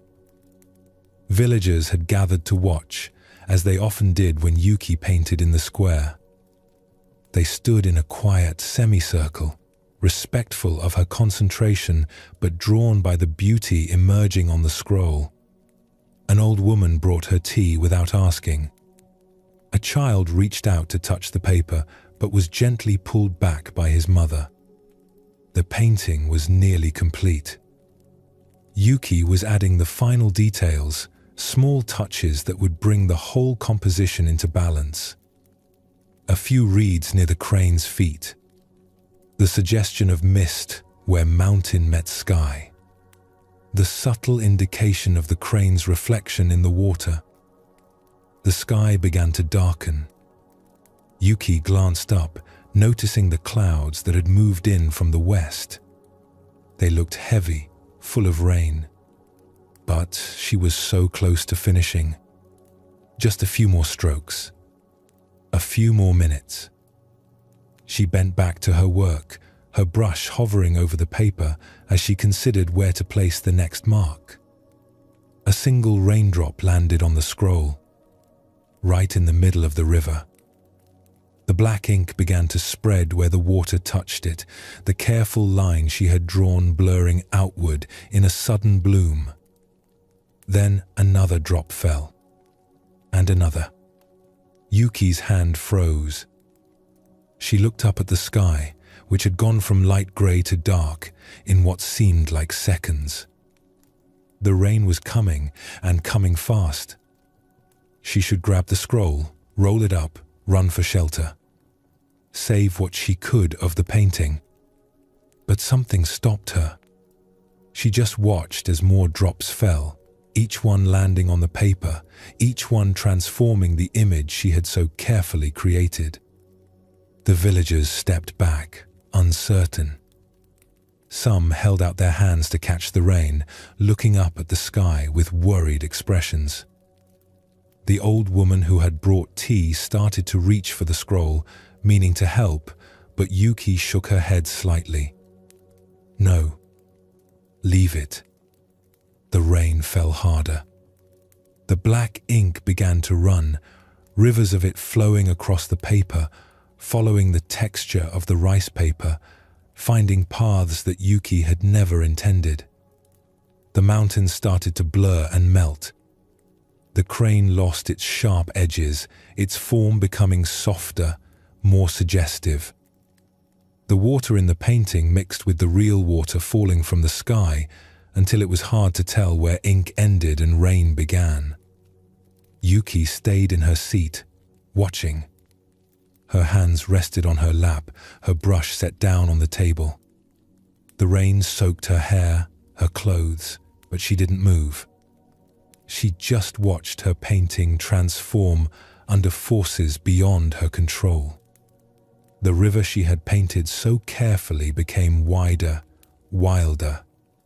The ink spread across the paper, creating new patterns, new shapes. Dark pools formed where water collected. Pale streaks appeared where the rain washed the ink away almost entirely. The crane was barely visible now, just a ghost of a shape, more dream than bird. The villagers began to drift away, seeking shelter from the rain. The old woman hesitated, looked at Yuki one more time, then hurried toward an awning. The children were called home by their mothers. Soon Yuki sat alone in the square, rain falling steadily, the scroll before her no longer recognizable as the painting she had begun. She watched for a long time, just sitting in the rain, watching the transformation continue. The paper began to tear in places, weakened by the water. More ink washed away. What remained was strange, beautiful in a way she hadn't intended, could never have planned. Finally, the rain began to ease. The heavy downpour became a light drizzle, then stopped altogether. Clouds parted, and the sun appeared, low in the sky now, casting golden light across the wet square. Everything gleamed. Puddles reflected the sky. The air smelled clean and alive. Yuki looked at what remained of her painting. The scroll was ruined, at least in the conventional sense. The image she had worked all day to create was gone, but something else had taken its place. The rain had created its own painting, using her ink and her paper, but following its own vision. She reached out slowly and traced her finger along one of the paths the rain had carved through the ink. Her finger came away black, the wet ink staining her skin. She looked at the mark on her finger, then back at the scroll. Then, in a movement that surprised even herself, she dipped her finger in a puddle of ink that had collected in one corner of the scroll. She brought her finger to the paper and began to draw, not trying to restore what had been lost, not fighting against what the rain had done. Instead, she worked with it. She followed the lines the rain had created, extending them, completing patterns the water had started but left unfinished.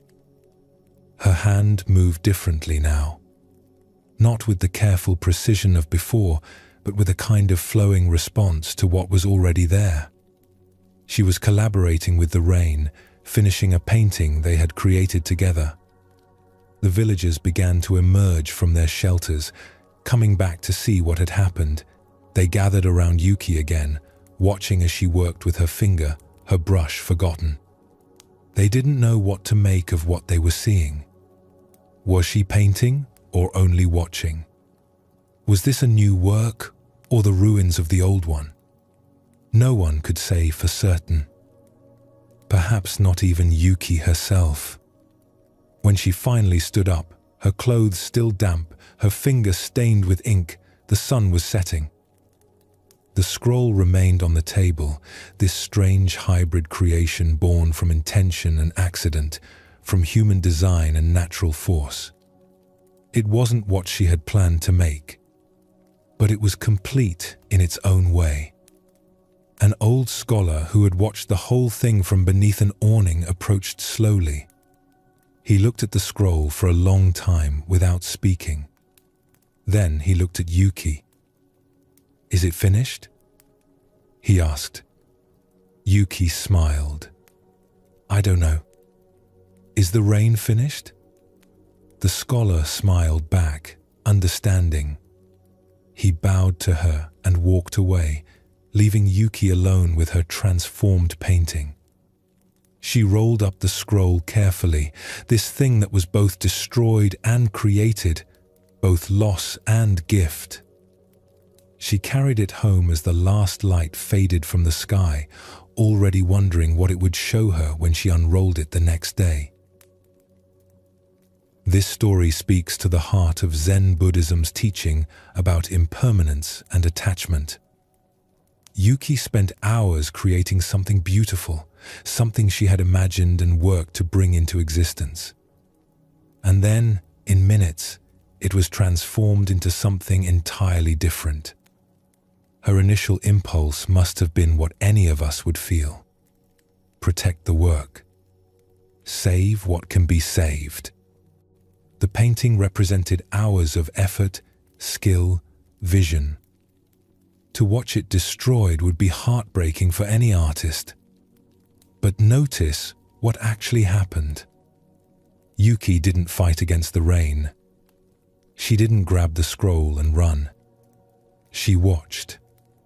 She allowed the transformation to occur. And in that allowing, something unexpected emerged.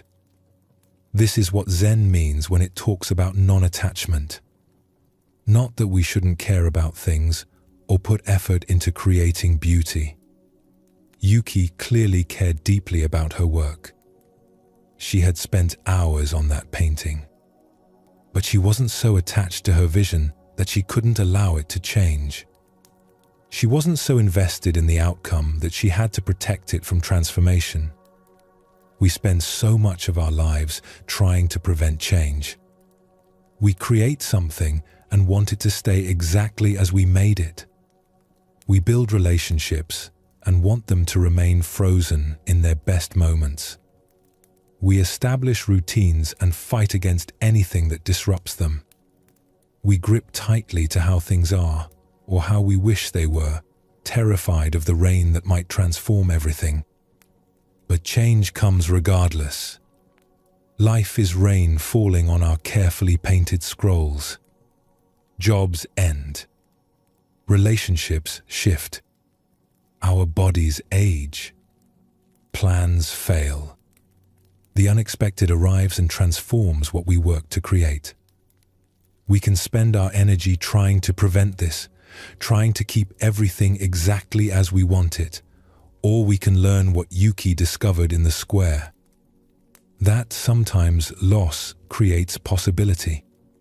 Sometimes the most beautiful things emerge from collaboration with forces beyond our control. This teaching has profound implications for how we live. Most of our suffering comes from wanting things to stay the same when everything in the universe is constantly changing. We want the good moments to last forever. We want the difficult moments to end immediately. We want control over outcomes that are actually beyond our influence. Zen Buddhism suggests a different relationship with change. Not fighting it, not being destroyed by it, but learning to move with it. Learning to see what possibilities open when things don't go as planned.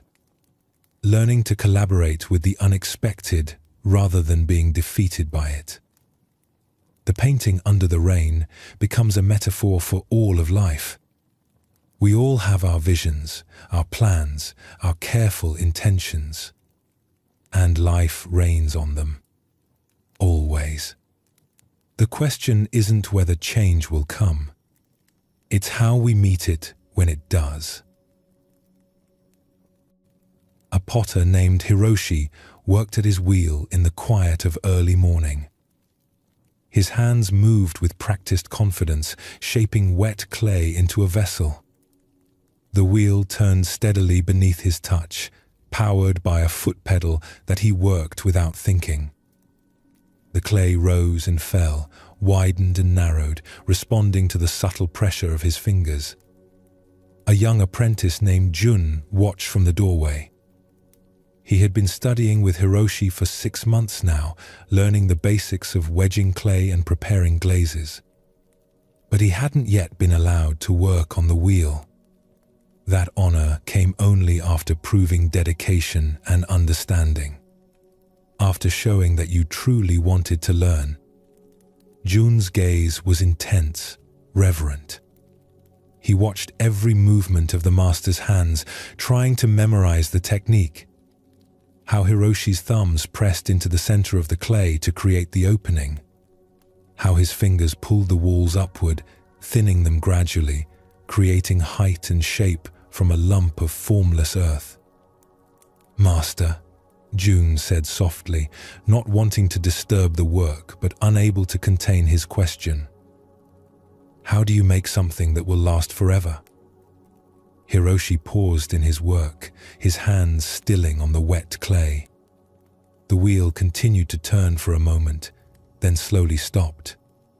He looked at the jar taking shape beneath his fingers, then at his young apprentice. Forever? He repeated. Then he smiled, gentle and knowing. Fire will decide that. He shaped the rim of the jar with his thumb, creating a subtle outward curve. He smoothed the surface with a wet sponge, removing any rough spots or imperfections. When he was satisfied, he cut the base of the jar free from the wheel using a thin wire, then carefully lifted the piece and carried it to a shelf where it would dry. "This one is ready," he said to Jun. "Help me load the kiln." Yun jumped to obey, eager to be useful. Together, they carried the jar and several other pieces that had dried over the previous days to the large kiln that stood behind the workshop. The kiln was a traditional design built of brick and clay, tall enough for a man to stand in. It had taken Hiroshi years to build it, learning from other potters how to construct it properly, how to ensure even heat, how to create the right conditions for transformation. They loaded the pieces carefully, placing them on shelves inside the kiln, spacing them so the heat could circulate freely. The jar Jun had watched being made sat in a place of honor on the middle shelf. When everything was loaded, Hiroshi sealed the kiln's door with wet clay, leaving only the firebox opening at the bottom. "Now we wait," Hiroshi said. "The fire takes time to do its work." But Jun was too excited to wait patiently. He had seen the master create something beautiful, and now that beauty would be made permanent through fire.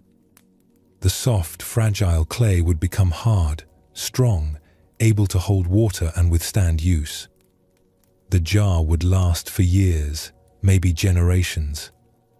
It would be something permanent in a changing world. They fed the fire slowly, gradually raising the temperature. The kiln needed to heat evenly, not too fast, or the pieces inside might crack. Throughout the day and into the night, they took turns watching the fire, adding wood, monitoring the color of the flames and the heat radiating from the kiln's walls. Jun barely slept that night. He dozed by the workshop fire, waking every hour to check the kiln, to add more wood when needed. He imagined the jar in the darkness and heat, transforming from soft clay into permanent ceramic. He thought about how he would learn to make such pieces himself someday, how he would create objects of beauty that would outlast their makers. By dawn, the firing was complete. The kiln had reached its peak temperature and held it for the required time. Now it needed to cool slowly, carefully, for at least a full day before it could be opened. Opening it too soon would shock the pieces inside, crack them with the sudden change in temperature. Jun could barely contain his impatience through that long day of waiting. He circled the kiln, checked it repeatedly, pressed his hand against the bricks to feel the heat gradually dissipating. Hiroshi went about his other work calmly, wedging new clay, preparing glazes, sweeping the workshop floor. He had been through this process hundreds of times. He knew that patience was as important as skill. Finally, as the sun was setting on the second day, Hiroshi nodded. "It's time." Together, they carefully removed the clay seal from the kiln door. Heat still radiated from inside, but gentle now, no longer dangerous. They opened the door slowly, letting the last of the heat escape gradually. Yun peered into the dim interior, eager to see the results. But something was wrong. The middle shelf where the jar had sat was empty, except for a pile of grey dust and broken fragments. "No," Jun whispered.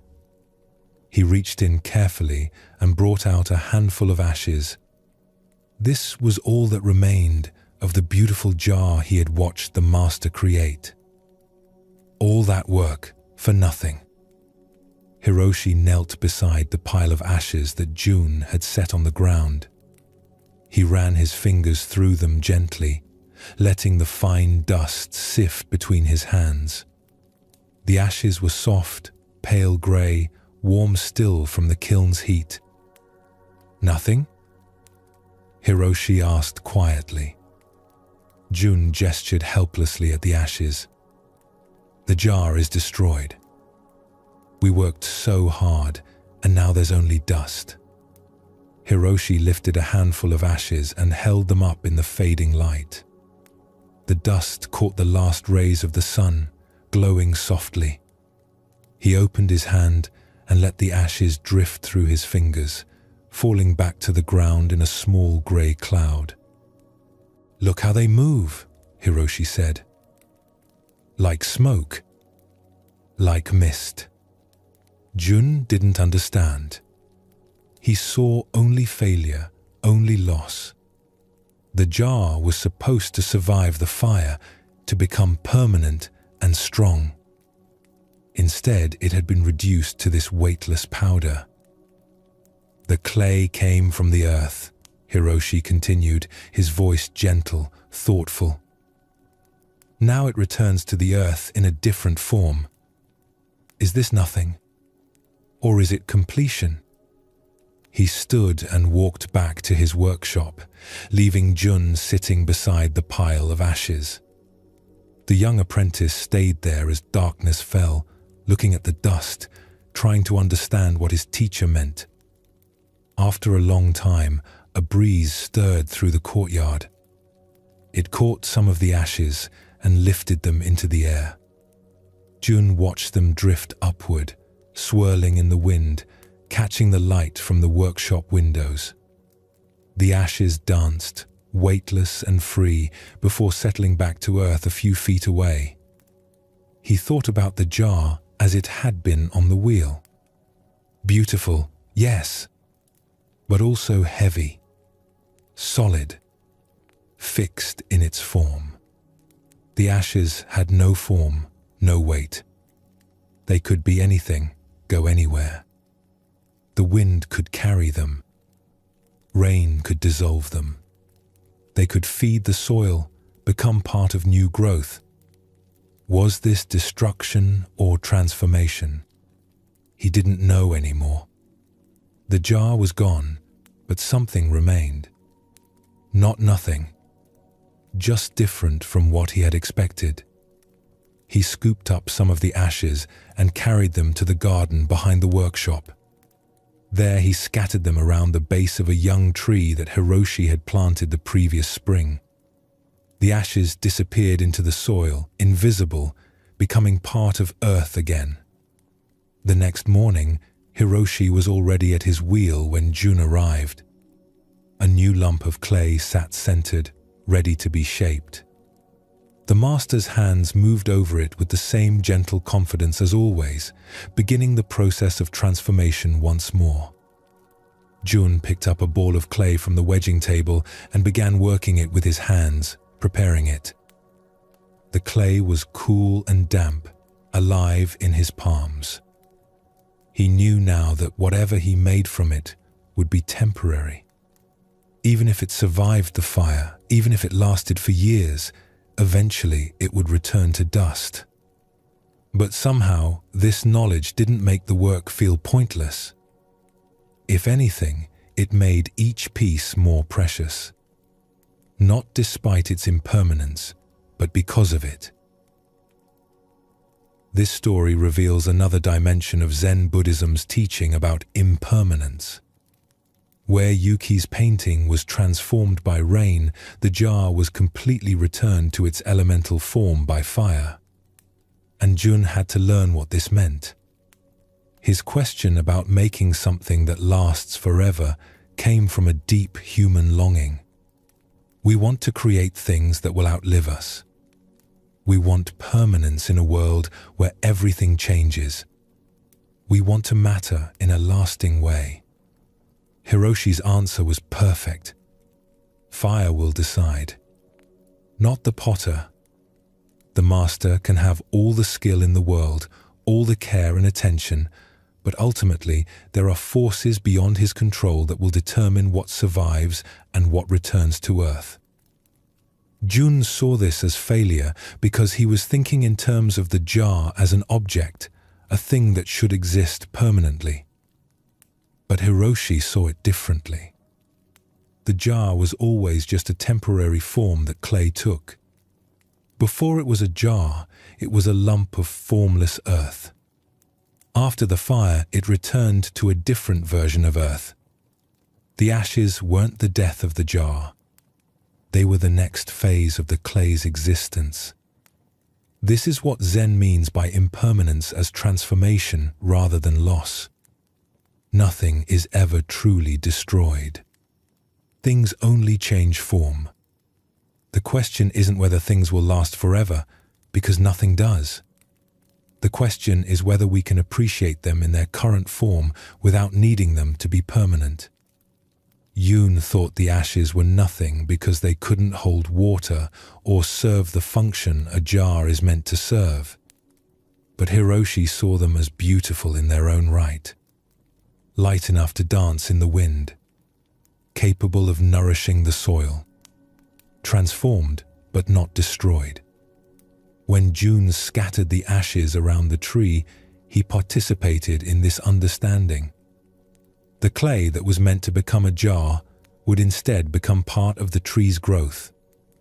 It would feed leaves, contribute to flowers, support fruit. Not the permanence he imagined, but perhaps something better. Continued existence through endless transformation. This teaching challenges how we think about success and failure, creation and destruction. We judge outcomes based on whether things turn out as we planned. The jar was supposed to survive the fire and become a permanent object. When that didn't happen, Jun saw only failure. But from a larger perspective, everything happened exactly as it should. The clay went through its process. The fire revealed the clay's nature. The ashes returned to earth and continued their existence in new forms. We do this constantly in our own lives. We have plans and expectations. When reality doesn't match them, we feel we've failed, that something has gone wrong. But perhaps things are simply transforming in ways we hadn't anticipated. Perhaps the ashes of our failed plans can nourish growth we never imagined. The most powerful moment in the story is Hiroshi returning to his wheel the next morning, beginning again. He didn't stop creating because one piece became ashes. He understood that creation and dissolution are partners, not opponents. You can't have one without the other. Every jar will eventually return to earth. Does that make making jars pointless? Or does it make each jar more precious because it's temporary? For those of us trying to rest at night, this teaching offers profound freedom. We often lie awake worrying about what we're building, what we're trying to preserve, what might be lost. We grip tightly to outcomes, to plans, to the things we've created. But everything, eventually, returns to ashes. Not as tragedy, but as natural process. What would it mean to create and live and love with the knowledge that nothing lasts forever? Not with despair, but with appreciation.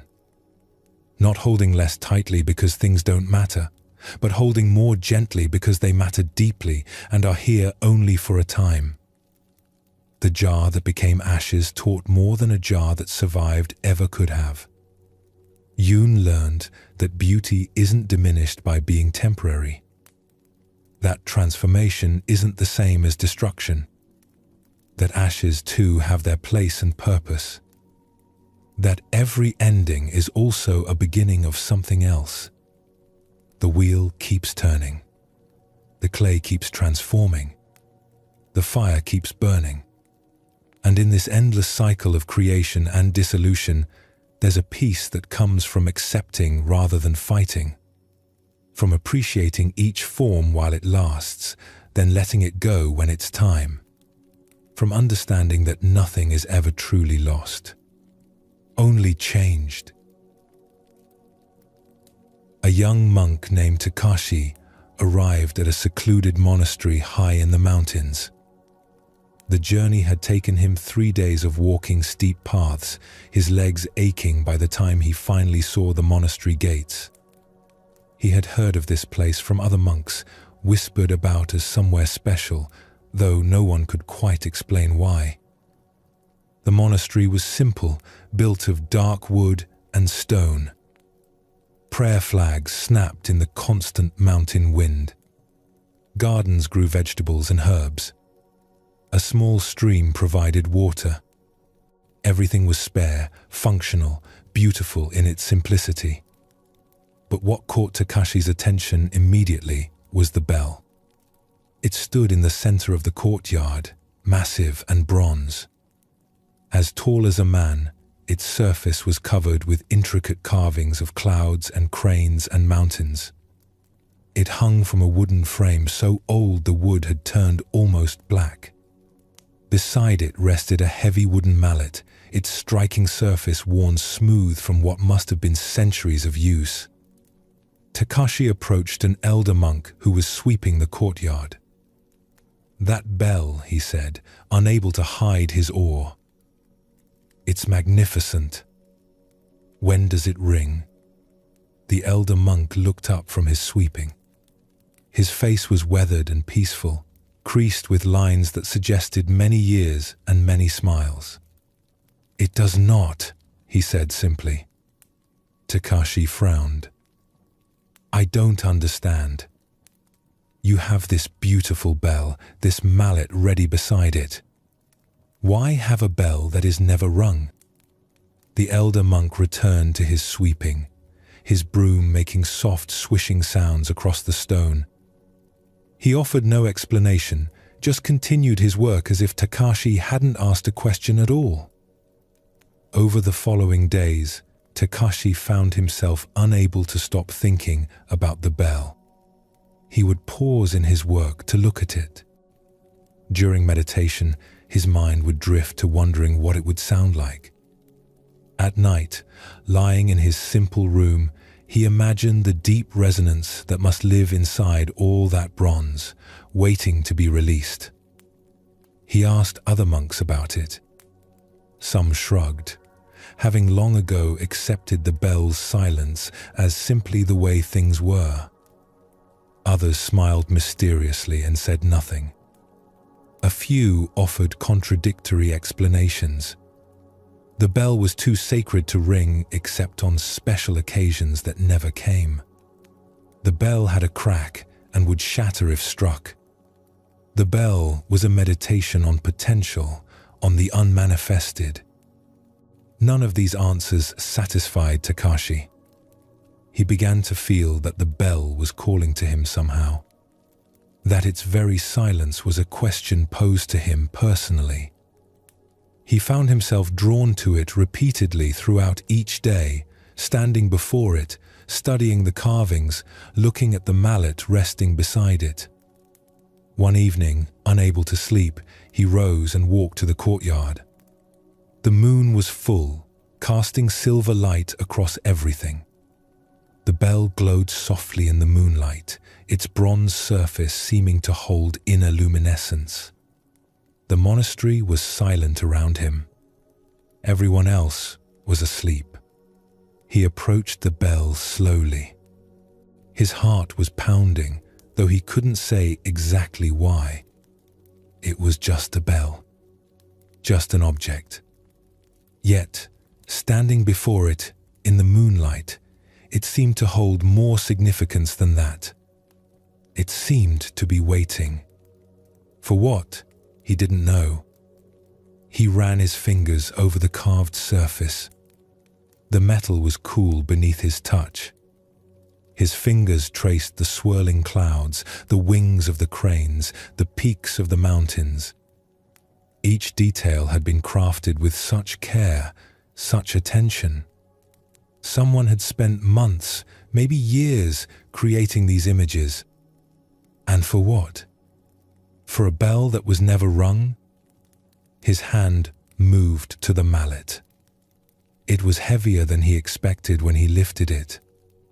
The wood was smooth, worn by countless hands over countless years.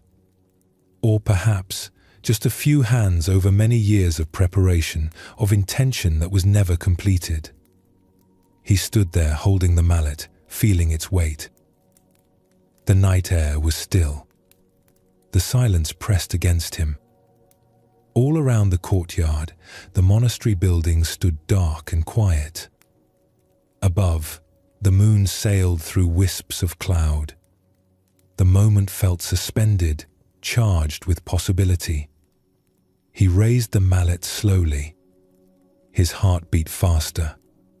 His breath came quick and shallow. He had come to this monastery seeking understanding, seeking to deepen his practice. Was this bell part of that understanding? Was he meant to ring it? Was that what it had been waiting for all these years? The mallet hovered in the air. The bell waited, silent, patient. Takashi's arm trembled slightly from holding the mallet up, from the tension of this frozen moment. What would happen if he struck it? Would the sound wake everyone? Would the elders be angry? Would some ancient prophecy be fulfilled or broken? Would the bell shatter, as some had suggested, or would it ring with a note so pure it would transform everything? His mind raced with questions, with possibilities, with fears and hopes. And then, slowly, he lowered the mallet. Not because he decided against ringing the bell, but because in that moment of hovering, in that space between decision and action, he felt something. A quality of attention that was complete without needing to do anything. A fullness in the potential that would somehow be diminished by actualization. He set the mallet down carefully, exactly where it had been. He stood for a moment longer, looking at the bell in the moonlight. Then he turned and walked back to his room, leaving the bell as he had found it. Silent. Waiting. The next morning, as he went about his morning duties, the elder monk he had first spoken to approached him. The old man was carrying a bucket of water from the well, moving with the careful balance of someone who had done this task 10,000 times. "You visited the bell last night," the elder said. It wasn't a question. Takashi felt his face grow warm. "I'm sorry. I didn't mean to." The elder shook his head. "There is nothing to apologize for. Did you ring it?" "No," Takashi said. "Why not?" Takashi struggled to find words for what he had experienced. "I don't know exactly. I wanted to.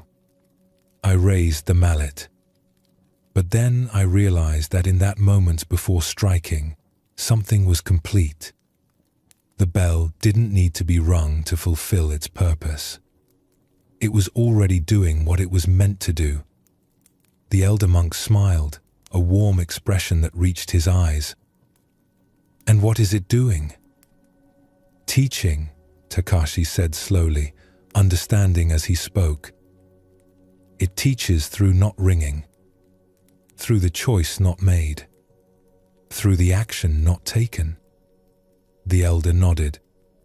"Yes, every moment we choose not to act is as significant as every moment we choose to act. But we rarely notice these choices. We move through life acting, doing, making things happen. We rarely pause to consider the power of restraint, of the unmade choice, of the bell that remains silent." He set down his bucket and looked at the bell standing in the courtyard. "Some of the novices who come here are frustrated by the bell. They think it's a test, that they're supposed to ring it to prove something. Others ignore it completely after a while, accepting its silence without questioning. But occasionally, someone understands what you understood last night. that the bell's teaching is in the space between striking and not striking, in the moment of choice itself. But won't it always be that way? Takashi asked. Won't the bell always be unrung, always just potential? Perhaps, the elder said. Or perhaps one day someone will ring it and that will be the right moment. Who can say? The point isn't whether the bell rings or doesn't ring. The point is learning to live in the uncertainty, to appreciate the power of both action and inaction, to see that what we choose not to do shapes our lives as much as what we choose to do. In the following weeks, Takashi's relationship with the bell changed. He no longer felt compelled to ring it. He would pass it in the courtyard and feel a sense of companionship, almost. The bell in its silence, him in his learning. Both existing in that space of potential, of choice not yet made, of action held in careful balance with restraint. He began to notice this pattern elsewhere in the monastery. The garden that was allowed to grow somewhat wild rather than being perfectly manicured. The words not spoken in conversations, the silences that communicated as much as speech. The meals that were simple rather than elaborate. The schedule that left open time rather than filling every moment with activity. The whole monastery, he realized, was built around this principle. Not just doing, but knowing when not to do. Not just speaking, but knowing when silence serves better. Not just acting, but recognizing that restraint is itself a powerful form of action. One evening, months later, he was sitting in meditation when he heard it. Not the bell. The bell remained silent as always. But in his mind, in his heart, he heard what the bell would sound like if struck. A deep, resonant tone that seemed to contain all sounds within it. A note that would ripple out across the mountains, echoing off the peaks, fading slowly into the vast silence. He heard this sound without the bell being struck. And he understood that this was the bell's gift.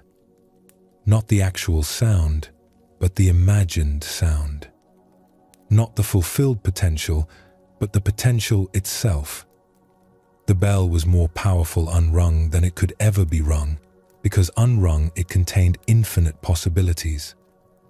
Every person who stood before it heard a different tone in their imagination. Every person experienced a different teaching. If someone finally rang it, it would make one sound, and that sound would define it forever. People would say, "Oh yes, the bell sounds like this." But unrung, it sounds like everything and nothing. It exists in pure potential, pure possibility.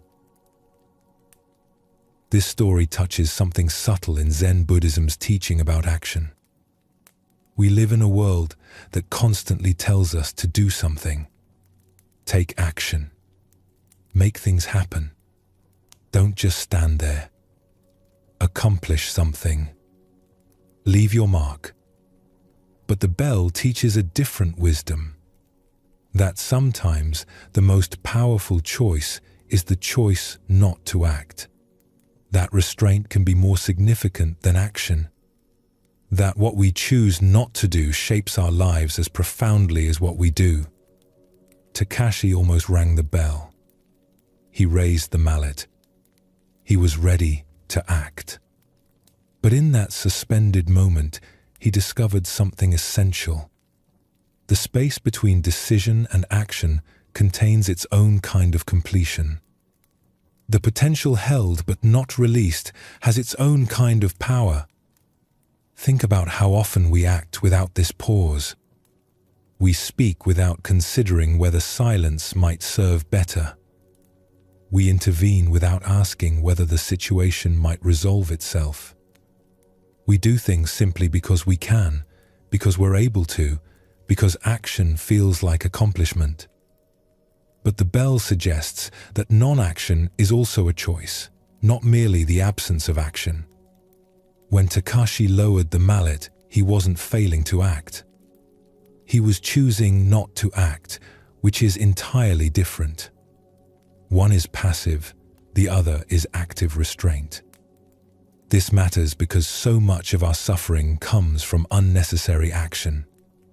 We create problems by interfering in situations that would resolve themselves. We damage relationships by speaking when silence would heal. We exhaust ourselves doing things that don't actually need doing. We ring bells that teach more through silence. The elder monk's insight was profound. Every choice not to act is as significant as every choice to act. But we rarely notice these negative choices. We count our accomplishments, our actions, our doing. We don't count the times we chose restraint, the words we didn't speak, the interventions we withheld. Yet these uncounted choices shape our lives enormously. The argument we didn't start. The email we didn't send in anger. The impulse we didn't follow. The bell we didn't ring. Each of these non-actions has consequences, creates results, affects outcomes. What makes this teaching subtle is that it's not advocating for passivity. The bell isn't silent because no one cares about it or because ringing it doesn't matter. It's silent because that silence serves a purpose. It teaches. It invites contemplation. It preserves possibility. Takashi's realization about the bell containing infinite possibilities while unrung captures something essential. Once rung, the bell becomes defined. It sounds like this particular note, this specific tone. But unrung, it sounds like every note imaginable.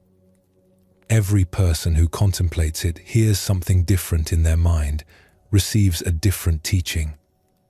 This is the power of the incomplete, the undone, the held back. It remains open, undefined, full of potential. The moment we act, we collapse that potential into one specific outcome. Sometimes that's necessary and right. But sometimes, perhaps more often than we realize, the potential itself is more valuable than any specific manifestation.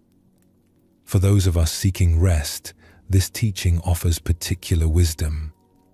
We often lie awake feeling we should be doing something, planning something, solving something, taking some action that will make tomorrow better or easier or more secure.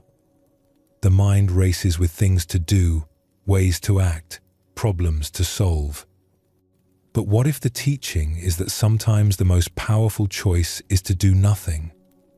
Not from helplessness or giving up, but from recognizing that action isn't always necessary. That some problems resolve themselves. That rest itself is valuable. That the mind held in stillness has its own kind of power. The bell standing silent in the courtyard isn't waiting to be rung. It's complete as it is. And perhaps we are too. Not needing to accomplish one more thing, solve one more problem, take one more action before we can rest. Complete in this moment. Silent like the bell. Powerful in our stillness. A man named Daichi spent his life walking toward the horizon. Every morning, he rose with the sun and set out in the direction where sky met earth. That place in the distance where everything seemed to end and begin at once. That line where the world completed itself. He had started this journey when he was young, barely more than a boy. He had stood in his village and looked out at the horizon, and something in him had whispered that there, in that distant place, he would find what he was looking for. He didn't know what that was exactly. Purpose, maybe. Understanding. the answer to questions he couldn't quite form into words. So he had left. His mother had wept. His father had tried to reason with him, but Daichi was certain. The horizon called to him. He would walk until he reached it. Years passed. His steps never slowed.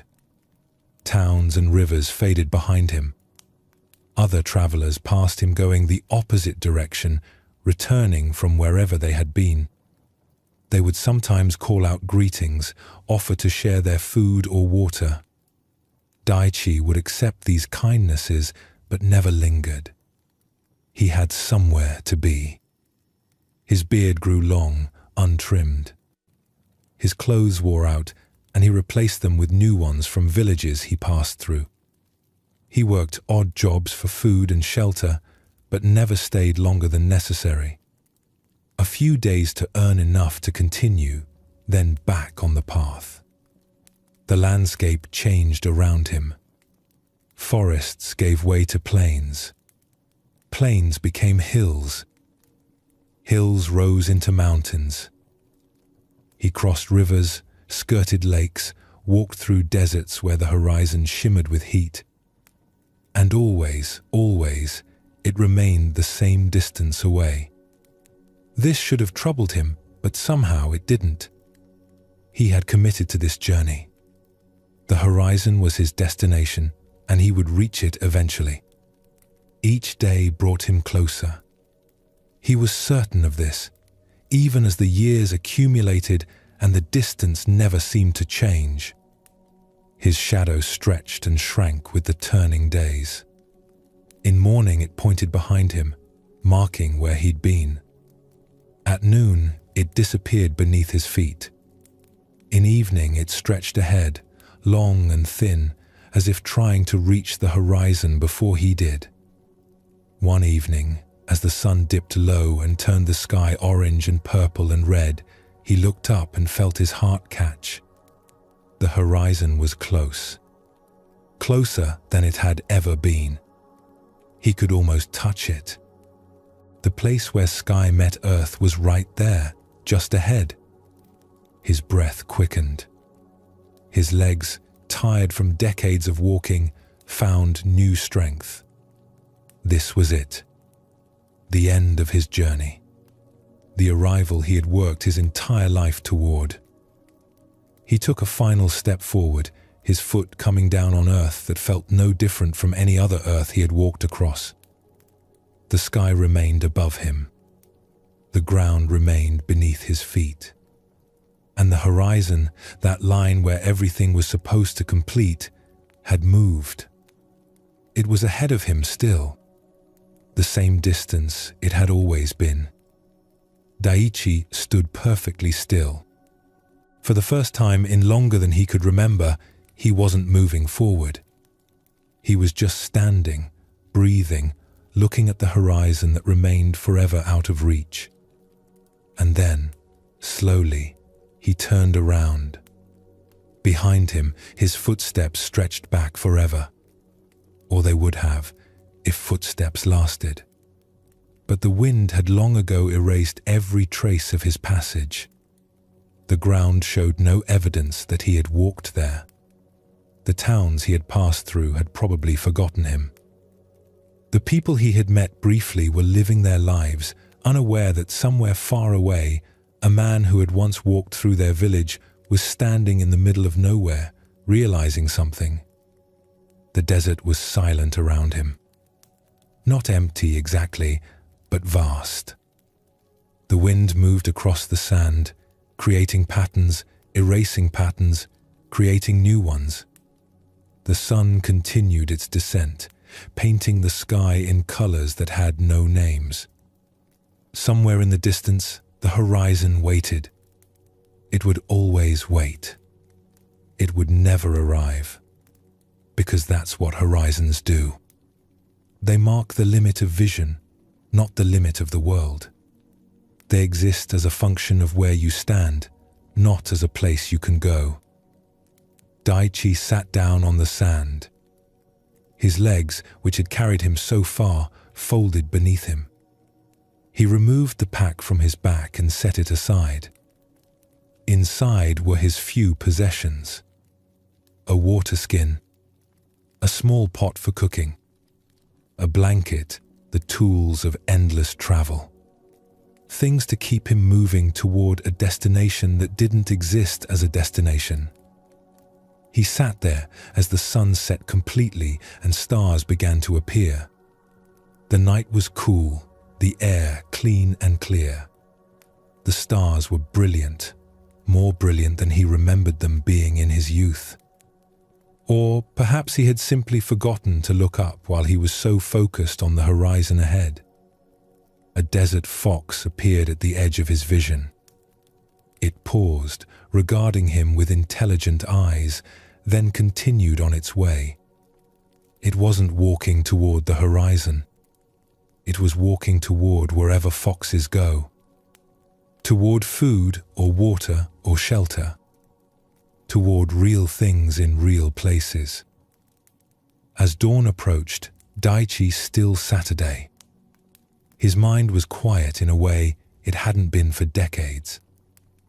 All those years of walking, of purposeful movement toward a goal, had kept his mind occupied. Now, with the goal revealed as impossible, as never having existed in the way he thought, his mind had nothing to do but be still. The sun rose behind him. He felt its warmth on his back. The horizon in front of him glowed with new light. And it was still there, still the same distance away, still promising completion if only he could reach it. But he didn't stand up. He didn't continue walking. Instead, he turned his body to face the rising Sunday.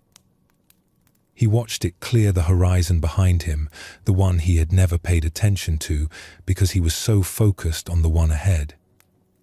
And he began, slowly, to understand something.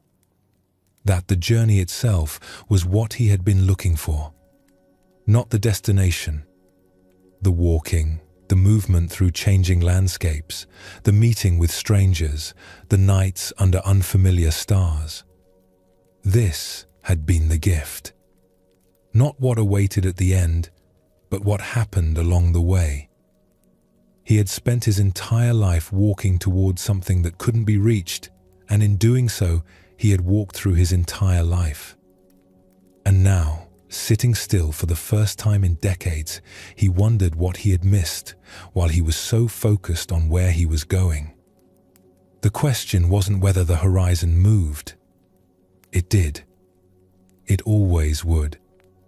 The question was whether he needed to keep chasing it, whether he could find meaning in standing still, whether completion could exist without arrival. This story touches something essential in Zen Buddhism about seeking and finding. Daichi represents all of us in our various pursuits. We set goals, we chase achievements, we work toward destinations. We think that when we get there, wherever there is, we'll finally be complete, finally satisfied, finally able to rest. But what Daichi discovered is what Zen sees clearly.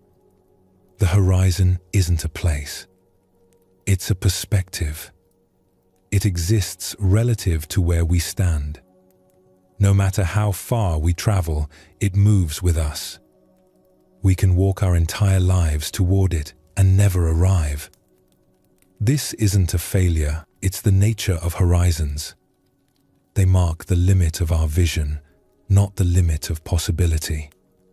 They show us how far we can see from where we are, not where the world ends. We do this with everything. We chase happiness as if it's a destination we'll reach. We pursue enlightenment as if it's a state we'll finally attain and maintain forever. We work towards security, success, achievement, thinking that when we get there, the seeking can stop. We can rest. But the horizon keeps moving. We reach one goal and immediately see another. We achieve one level of success, and start thinking about the next. We find one answer and it reveals 10 new questions. There's always more horizon ahead. Daichi spent his entire life walking. Think about that. Decades of purposeful movement. His whole adult life devoted to a single pursuit. This takes dedication, commitment, focus. These aren't bad qualities, but they were directed towards something that couldn't be reached in the way he imagined. What's heartbreaking about the story is realizing everything he missed while walking. The towns were just places to pass through.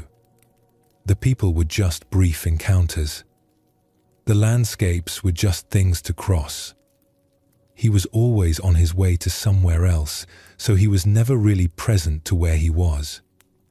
This is what Zen calls the trap of seeking. We become so focused on getting somewhere that we miss being anywhere.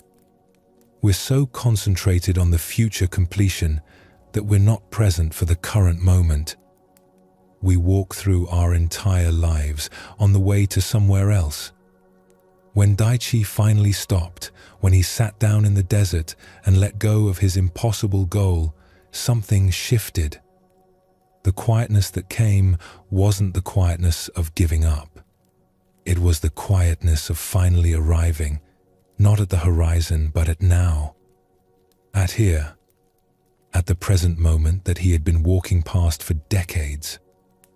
The desert fox offered a subtle teaching. It wasn't walking toward the horizon. It was walking towards something real. Food, water, shelter. Things that actually exist in actual places. Its life had purpose without needing an impossible destination. It moved through the world, responding to what was actually there, not to some symbolic line that could never be crossed. The question the story poses is direct. What are we chasing that's like the horizon? What impossible standard are we walking toward, thinking that when we get there, everything will finally be right? What completion are we seeking that exists only as a function of where we're standing, that will move every time we move? And, more importantly, what are we missing while we chase? What actual life is happening right now that we're walking past because we're so focused on getting somewhere else? What beauty, what connection, what meaning is available right here that we don't notice because here isn't where we're trying to be? Zen Buddhism doesn't promise that we'll reach the horizon if we practice correctly. It promises something better. That we'll realize the horizon was never the point. That completion isn't a place we arrive, but a way of being. That we can stop walking away from where we are and start actually being here. The sunrise Daichi witnessed when he turned around was always there. He had just never turned to face it. He was so busy walking toward one horizon that he never noticed the other one behind him. This is what we all do. Focus so intently on one direction that we miss everything else. A night watchman named Sato walked the quiet streets of the village, lighting lanterns as darkness fell. This was his duty, performed each evening for more years than he could count. He knew every doorway, every corner, every shadow. The village felt like an extension of his own body, so familiar was its geography. He carried flint and a small torch, moving from lantern to lantern with practiced efficiency. At each door, he would pause, strike his flint, coax flame from spark. The small fire would catch on his torch, and he would transfer it to the lantern's wick. One by one, the lanterns flickered to life, creating pools of golden light against the gathering dark. The work was meditative in its repetition. Strike, light, move on. Strike, light, move on. Each lantern the same, yet slightly different. The same process creating the same result, night after night, season after season. As he bent to light a lantern outside a merchant's house, he noticed a man sitting on the steps. This was unusual. Most people were inside by this hour, preparing their evening meals or settling in for the night. The man sat perfectly still, watching Sato work. "Careful," Sato said, more out of habit than real concern. "The streets are dangerous in the dark." The man looked at him with a slight smile. "Are they?" Something about the question made Sato pause. Of course, the streets were dangerous in the dark. That was why he lit the lanterns. That was his entire purpose. To make the village safe at night by pushing back the darkness with light. Before he could respond, a breeze stirred through the street. Not a strong wind, just a gentle movement of air. But it was enough. The lanterns he had already lit began to flutter. Their flames danced, casting moving shadows across the walls. And in that moment, in the shifting light and shadow, Sato saw something he had never noticed before. The street was glowing. Pale silver light illuminated everything. The houses, the stones, the trees.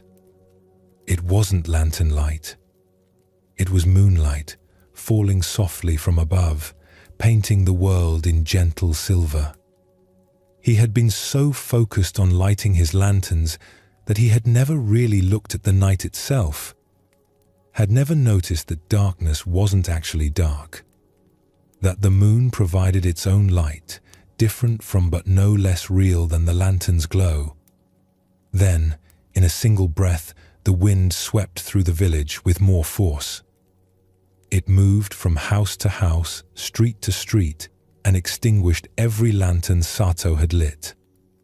One after another, the flames went out. The golden pools of light disappeared. Sato stood perfectly still, his flint in one hand, his torch in the other. Darkness pooled around him. Or what he had always thought of as darkness. But as his eyes adjusted, as he stopped trying to see by lantern light and started seeing what was actually there, he realized the village wasn't dark at all. The moon was nearly full, hanging high in the clear sky. Its light showed the outlines of rooftops, the shapes of trees, the pathway through the streets. Everything was visible, just in a different way. The quality of silver moonlight was softer than lantern glow, subtler. It didn't create the sharp boundaries between light and shadow that fire did. Instead, it washed over everything with gentle evenness. Nothing was hidden in complete darkness, but nothing was harshly illuminated either. He turned back toward the house where the man had been sitting. But the steps were empty. The man was gone. Or had he been there at all? Sato couldn't be certain now. The moonlight played tricks, suggested presences that might be real or might be shadows. The night stretched on. The wind carried nothing but silence. The village slept, its people safe in their homes, unaware that the lanterns had gone out. Unaware that the watchman stood in the street, holding unlit flint, learning something about the nature of light and darkness. Sato walked slowly through the village, not lighting lanterns now, just walking. Seeing his familiar streets transformed by moonlight. The merchant's shop looked different. The temple looked different. His own shadow moved beside him, less sharp than his shadow in lantern light, but still there, still visible. He passed the well at the center of the village. In lantern light, it was just a well. A practical thing, a source of water. But in moonlight, it became something else. The stone rim glowed silver. The darkness within it held mystery, The rope that hung down into it seemed to descend into another world. A cat crossed the street ahead of him. In lantern light, he would have seen it clearly. Brown and white, the markings distinct. In moonlight, it was all silver and shadow, a suggestion of Katniss moving with perfect confidence through the transformed landscape. Sato reached the edge of the village where his small house stood. He stopped at his door, but didn't go inside immediately. He stood looking back at the village he had walked through for so many years, seeing it new. The lanterns still hung outside each door, dark now, empty. The moon still hung above, full and bright. And he realized he had a choice. He could relight the lanterns. That was his duty after all. The villagers expected their streets lit at night. They depended on him to push back the darkness, to make their world safe and visible. They paid him for this service. But he had seen what he had seen. The village didn't need his lanterns. Not really. The moon provided light enough. Different light, softer light, but light nonetheless. And perhaps there was value in this softer illumination. Perhaps there were things that could be seen in moonlight that harsh lantern light would obscure. He stood at his doorway, flint in hand, decision hovering before him. Relight the lanterns and return everything to how it had always been. Or leave them dark and see what the village looked like when lit only by what was already there. The night was cool. A dog barked somewhere in the distance. The stars were visible, brilliant pinpoints in the vast darkness that wasn't really dark. Sato lowered his flint. He didn't put it away, just lowered it to his side. He would carry it with him still as he walked. But tonight, maybe just tonight, he would walk by moonlight. He would let the village see itself differently. He would let the people wake to find their lanterns unlit and wonder what that meant. Perhaps they would be frightened. Perhaps they would demand he light them immediately. Perhaps he would lose his position as watchman for this failure to fulfill his duty. Or perhaps they would step outside and see what he had seen. The silvery world, the soft shadows, the way moonlight transformed everything familiar into something new. Perhaps they would understand that they had been living under one kind of light, never knowing there were other ways of seeing. He walked on through the village, his flint quiet, his torch extinguished. The moon moved slowly across the sky, marking time in its ancient way.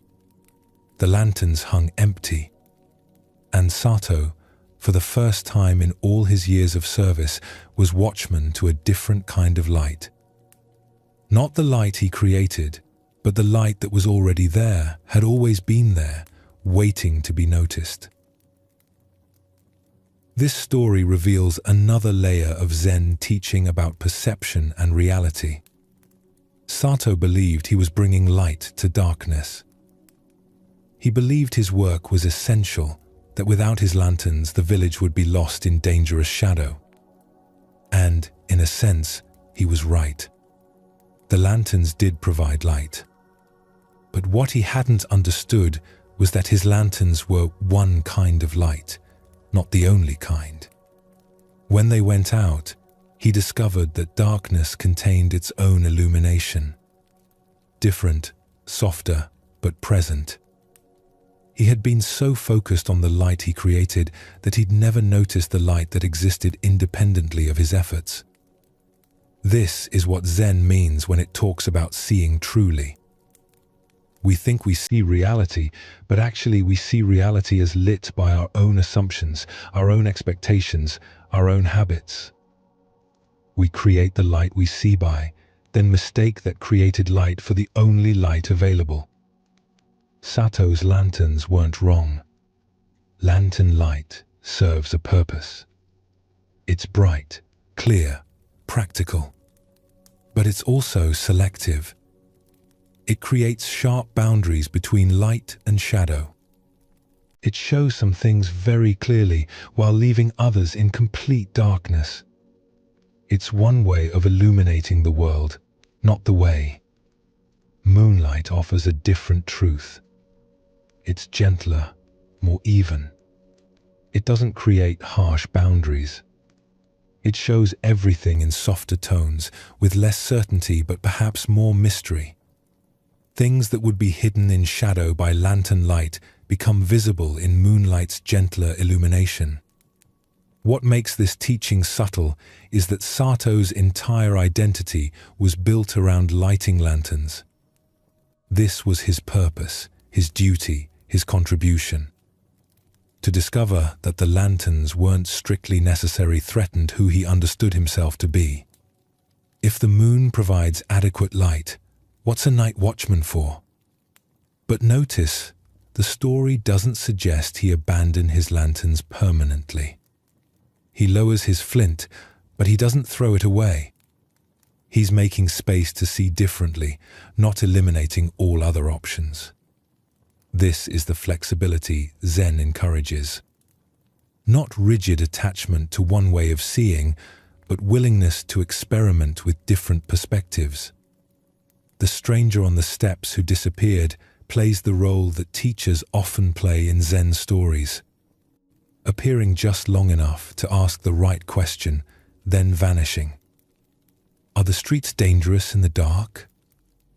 This simple question invited Sato to examine his assumption. He had always believed they were. But were they? Or had he just never looked? When the lanterns went out and he was forced to see by moonlight, he discovered the streets weren't what he thought.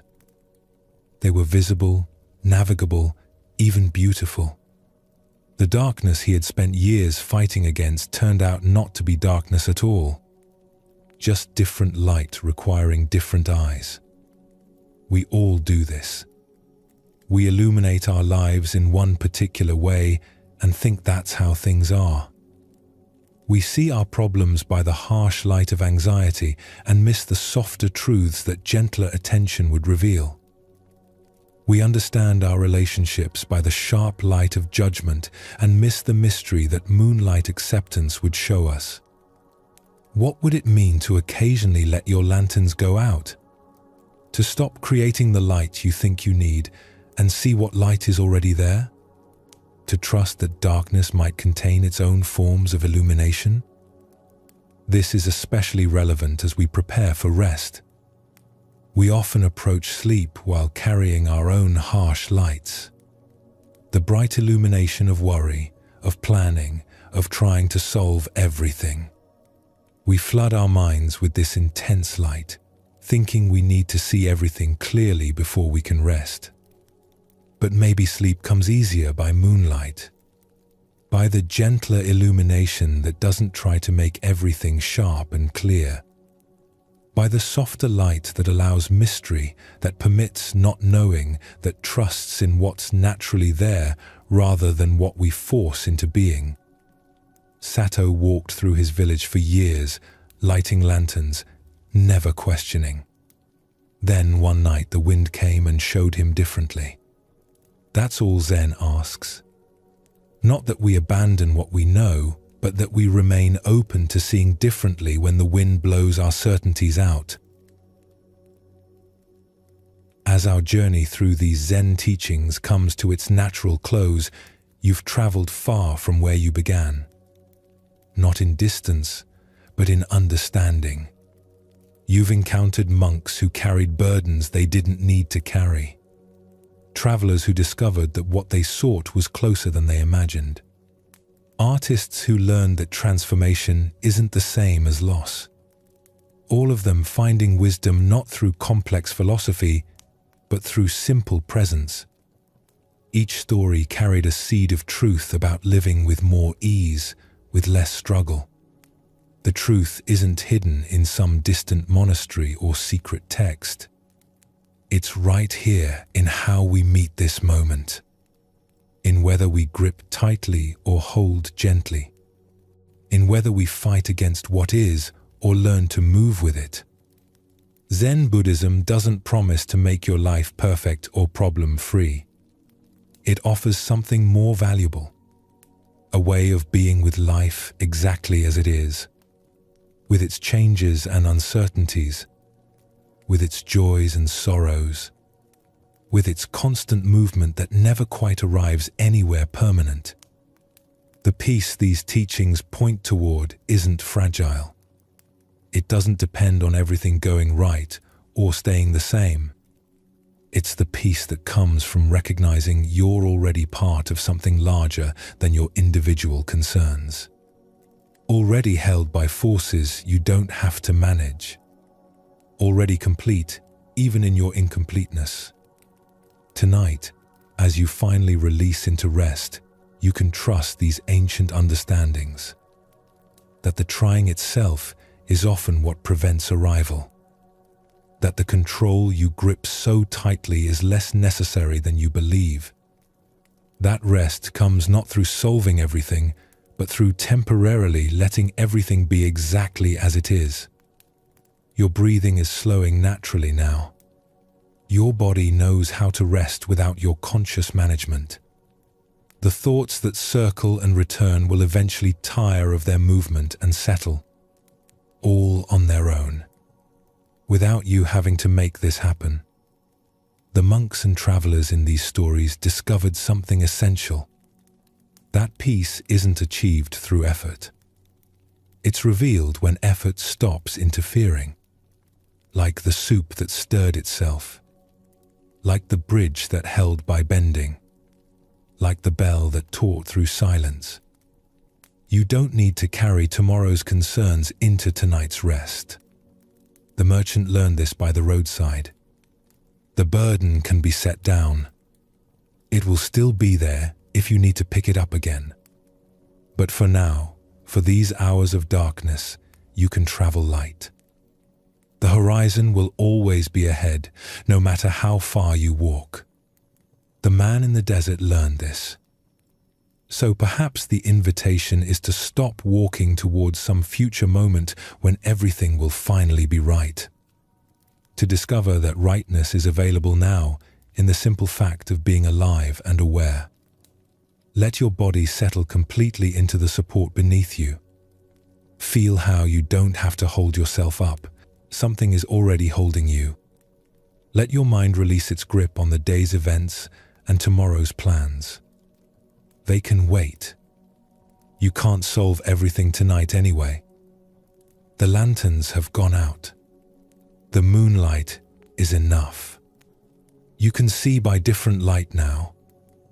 The gentler illumination of trust, of letting go, of allowing rest to arrive in its own way. Zen teaches that enlightenment is not a distant goal but your natural condition, temporarily hidden by busy efforts to find it. In sleep, all seeking ceases, all effort stops, and what remains is the fundamental peace that was here all along, beneath the noise, beneath the trying, beneath the endless reaching for what you already are. May your rest tonight be deep and restorative. May you wake with the clarity that comes from having truly let go.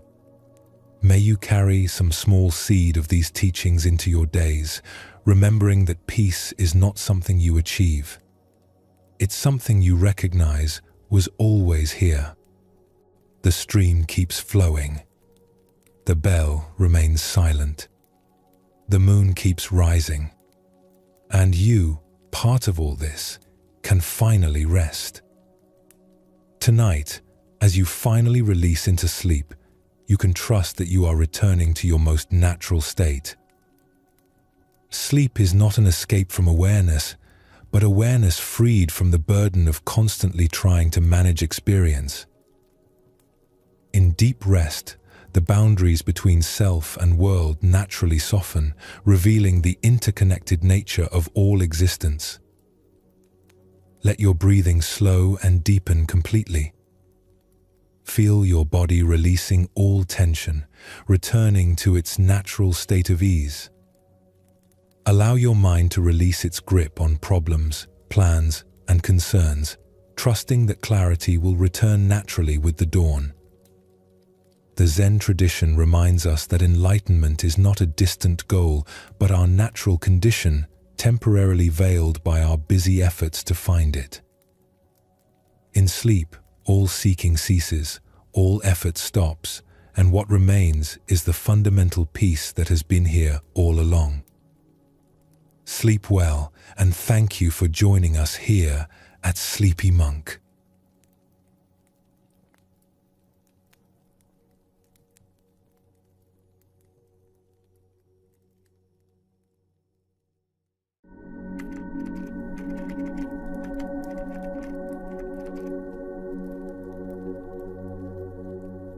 Tonight, we will go on a journey to free your mind, not by running faster toward happiness, but by learning how to slow down. How does one cultivate a mind that naturally inclines toward peace, toward appreciation, toward seeing the light even in dark places? The answer, as you will discover, has little to do with effort and everything to do with stillness. It is not something you must force into being. It is something you uncover, like removing clouds to reveal a sun that was shining all along. Before we begin, feel free to share what time it is and where you're listening from.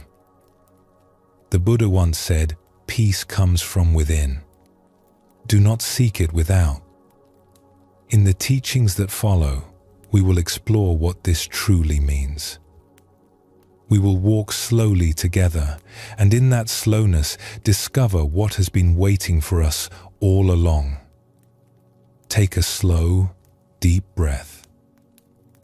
Let's begin our journey together.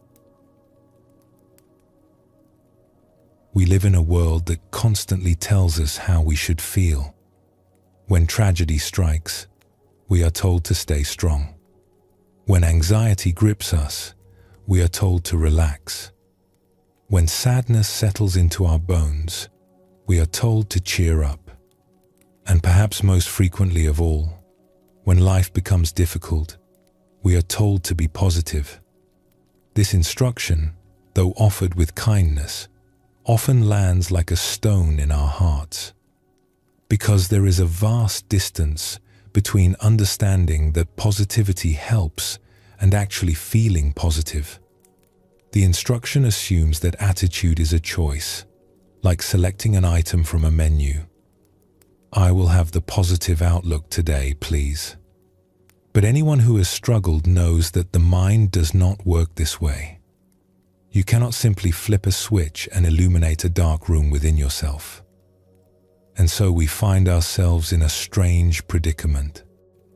We know, intellectually, that people with positive attitudes tend to heal faster, cope better, and find more joy in ordinary moments. Studies have confirmed this again and again. A positive mind is correlated with better outcomes in illness, in grief, in the countless challenges that life presents. This knowledge is everywhere. It surrounds us like water surrounds a fish. And yet, for many people, it remains entirely out of reach. The problem is not with the destination. The problem is that no one has shown us the path. When someone tells you to be positive and you cannot manage it, you feel worse than before.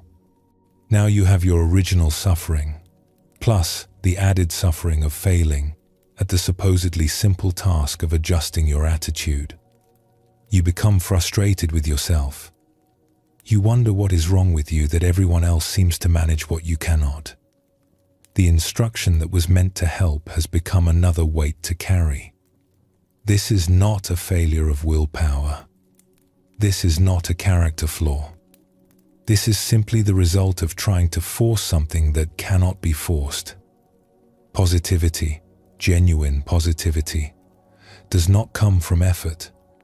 It does not come from determination or discipline or repeating affirmations in the mirror. It comes from something else entirely, something simpler and yet something that our busy modern lives have made increasingly rare. It comes from stillness. The Buddha taught that within each of us, there is already a natural state of peace and clarity. We do not need to create it. We do not need to import it from somewhere else. We only need to stop obscuring it. Like a lake that becomes clear when the mud settles, the mind becomes peaceful when we stop stirring it. But what does this actually mean? How does one stop stirring the mind? And how does stillness translate into the positive attitude we have been seeking? Let us explore a story that illuminates this beautifully. There is a story about a monk who spent many years living in a monastery nestled in the hills of the countryside. The monastery sat at the top of a gentle slope, surrounded by native bushland, rocks weathered by time, and the quiet presence of trees that had stood for generations. For nearly a decade, the monk traveled up and down that hill countless times, always in a vehicle, always looking through the window of a car as the landscape scrolled past. He knew that road well, or at least, he believed he did. One morning in spring, everything changed. The monk had been away attending to some duty in the nearby town.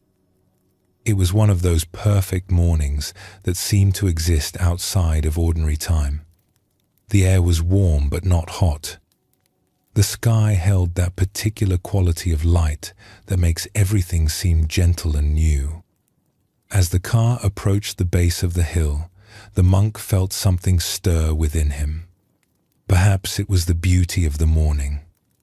Perhaps it was the unusual sense of spaciousness in his schedule. Perhaps it was simply that the conditions were right for something to shift. "Stop here," he said to the driver. "I will walk the rest of the way." This was not for exercise. This was not for any particular purpose at all. It was simply that the morning was too beautiful to experience from behind glass, and there was nowhere he urgently needed to be. So he stepped out of the car and began to walk. What happened next surprised him deeply. As he took his first steps along the familiar road, he looked around and experienced a profound disorientation. For a moment, he genuinely did not recognize where he was. This was impossible, of course. He had traveled this road hundreds of times. He knew every turn, every landmark, every stretch of it. And yet, looking around him now, he felt as if he had never seen this place before. The hillside looked completely different from what he remembered. Not slightly different, completely different. The landscape he thought he knew had transformed into something strange and new. He saw things he had never noticed, details that had somehow remained invisible to him through all those years of passing by. The road he thought was so familiar was revealing itself to be a place he had never truly visited at all. This is worth pausing to consider. How is it possible to travel the same path for years and never see it? How can we move through spaces day after day and remain blind to what is right in front of us? The monk was confronting something profound about the nature of perception itself. And as he would soon understand, this was not merely about a hillside. This was about life. He continued walking, slowly, and as he walked, he began to notice what had changed. The road was the same road. The trees were the same trees. The rocks had not moved. Nothing external was different. What had changed was the quality of his seeing. When he had looked through the window of a car, everything had passed in a blur of general impressions. Trees, rocks, bushes. The categories were there, but the things themselves were absent. Now, walking slowly, he began to see particulars. This rock, with its specific shape, its grey surface interrupted by patches of orange and green lichen. That tree, with bark that was not simply brown but an intricate pattern of ridges and furrows, a texture that seemed almost alive. Small flowers he had never noticed, tucked between stones. The way the morning light fell differently on different leaves, creating a symphony of greens he could not have imagined. There was more information here than he had ever perceived. More detail, more depth, and something else, something unexpected. More beauty. The monk had made an assumption without realizing it. He had assumed that he knew what the hillside looked like because he had looked at it so many times. But looking at something is not the same as seeing it. And in all those years of looking, he had never truly seen. Then, moved by the strangeness and wonder of this experience, he stopped walking altogether. He simply stood still, and the hillside changed again. It was as if reality itself was unfolding before him. The colors deepened, the details sharpened. What had been beautiful became exquisite. Standing there, with nowhere to go and nothing to do, he felt as if he was seeing the world for the first time. The greens were not merely green but alive with variation and depth. The rocks were not merely rocks but sculptures shaped by millennia, each one unique, each one worthy of contemplation. The bark of the trees, which he had never given a moment's thought, revealed itself as a landscape in miniature, intricate and endlessly fascinating. This was not a hallucination. This was not a mystical experience in the conventional sense. This was simply what happens when we give our senses the time they need to fully receive what is being offered. And the monk, standing there on that quiet hillside, began to understand something important about why so many people struggle to feel positive about life. What was happening on that hillside was not magic. It was not even particularly mysterious, once you understand how perception works. The monk, trained in the contemplative traditions, knew enough science to recognize what was occurring. And the explanation, far from diminishing the wonder of the experience, only deepened it. When we see something, what actually happens is a chemical reaction. Light enters the eye and strikes the retina, the sensitive surface at the back of the eyeball. There, photoreceptive cells respond to this light, generating signals that travel to the brain. The brain then constructs an image based on these signals. This is what we call seeing. But here is what most people do not consider. This chemical reaction takes time. Not a long time, but time nonetheless. The cells of the retina need a certain duration of exposure to respond fully. The more time they have, the more completely they respond. The image, as it were, needs time to develop. When we move quickly through the world, our eyes are constantly jumping from one thing to the next.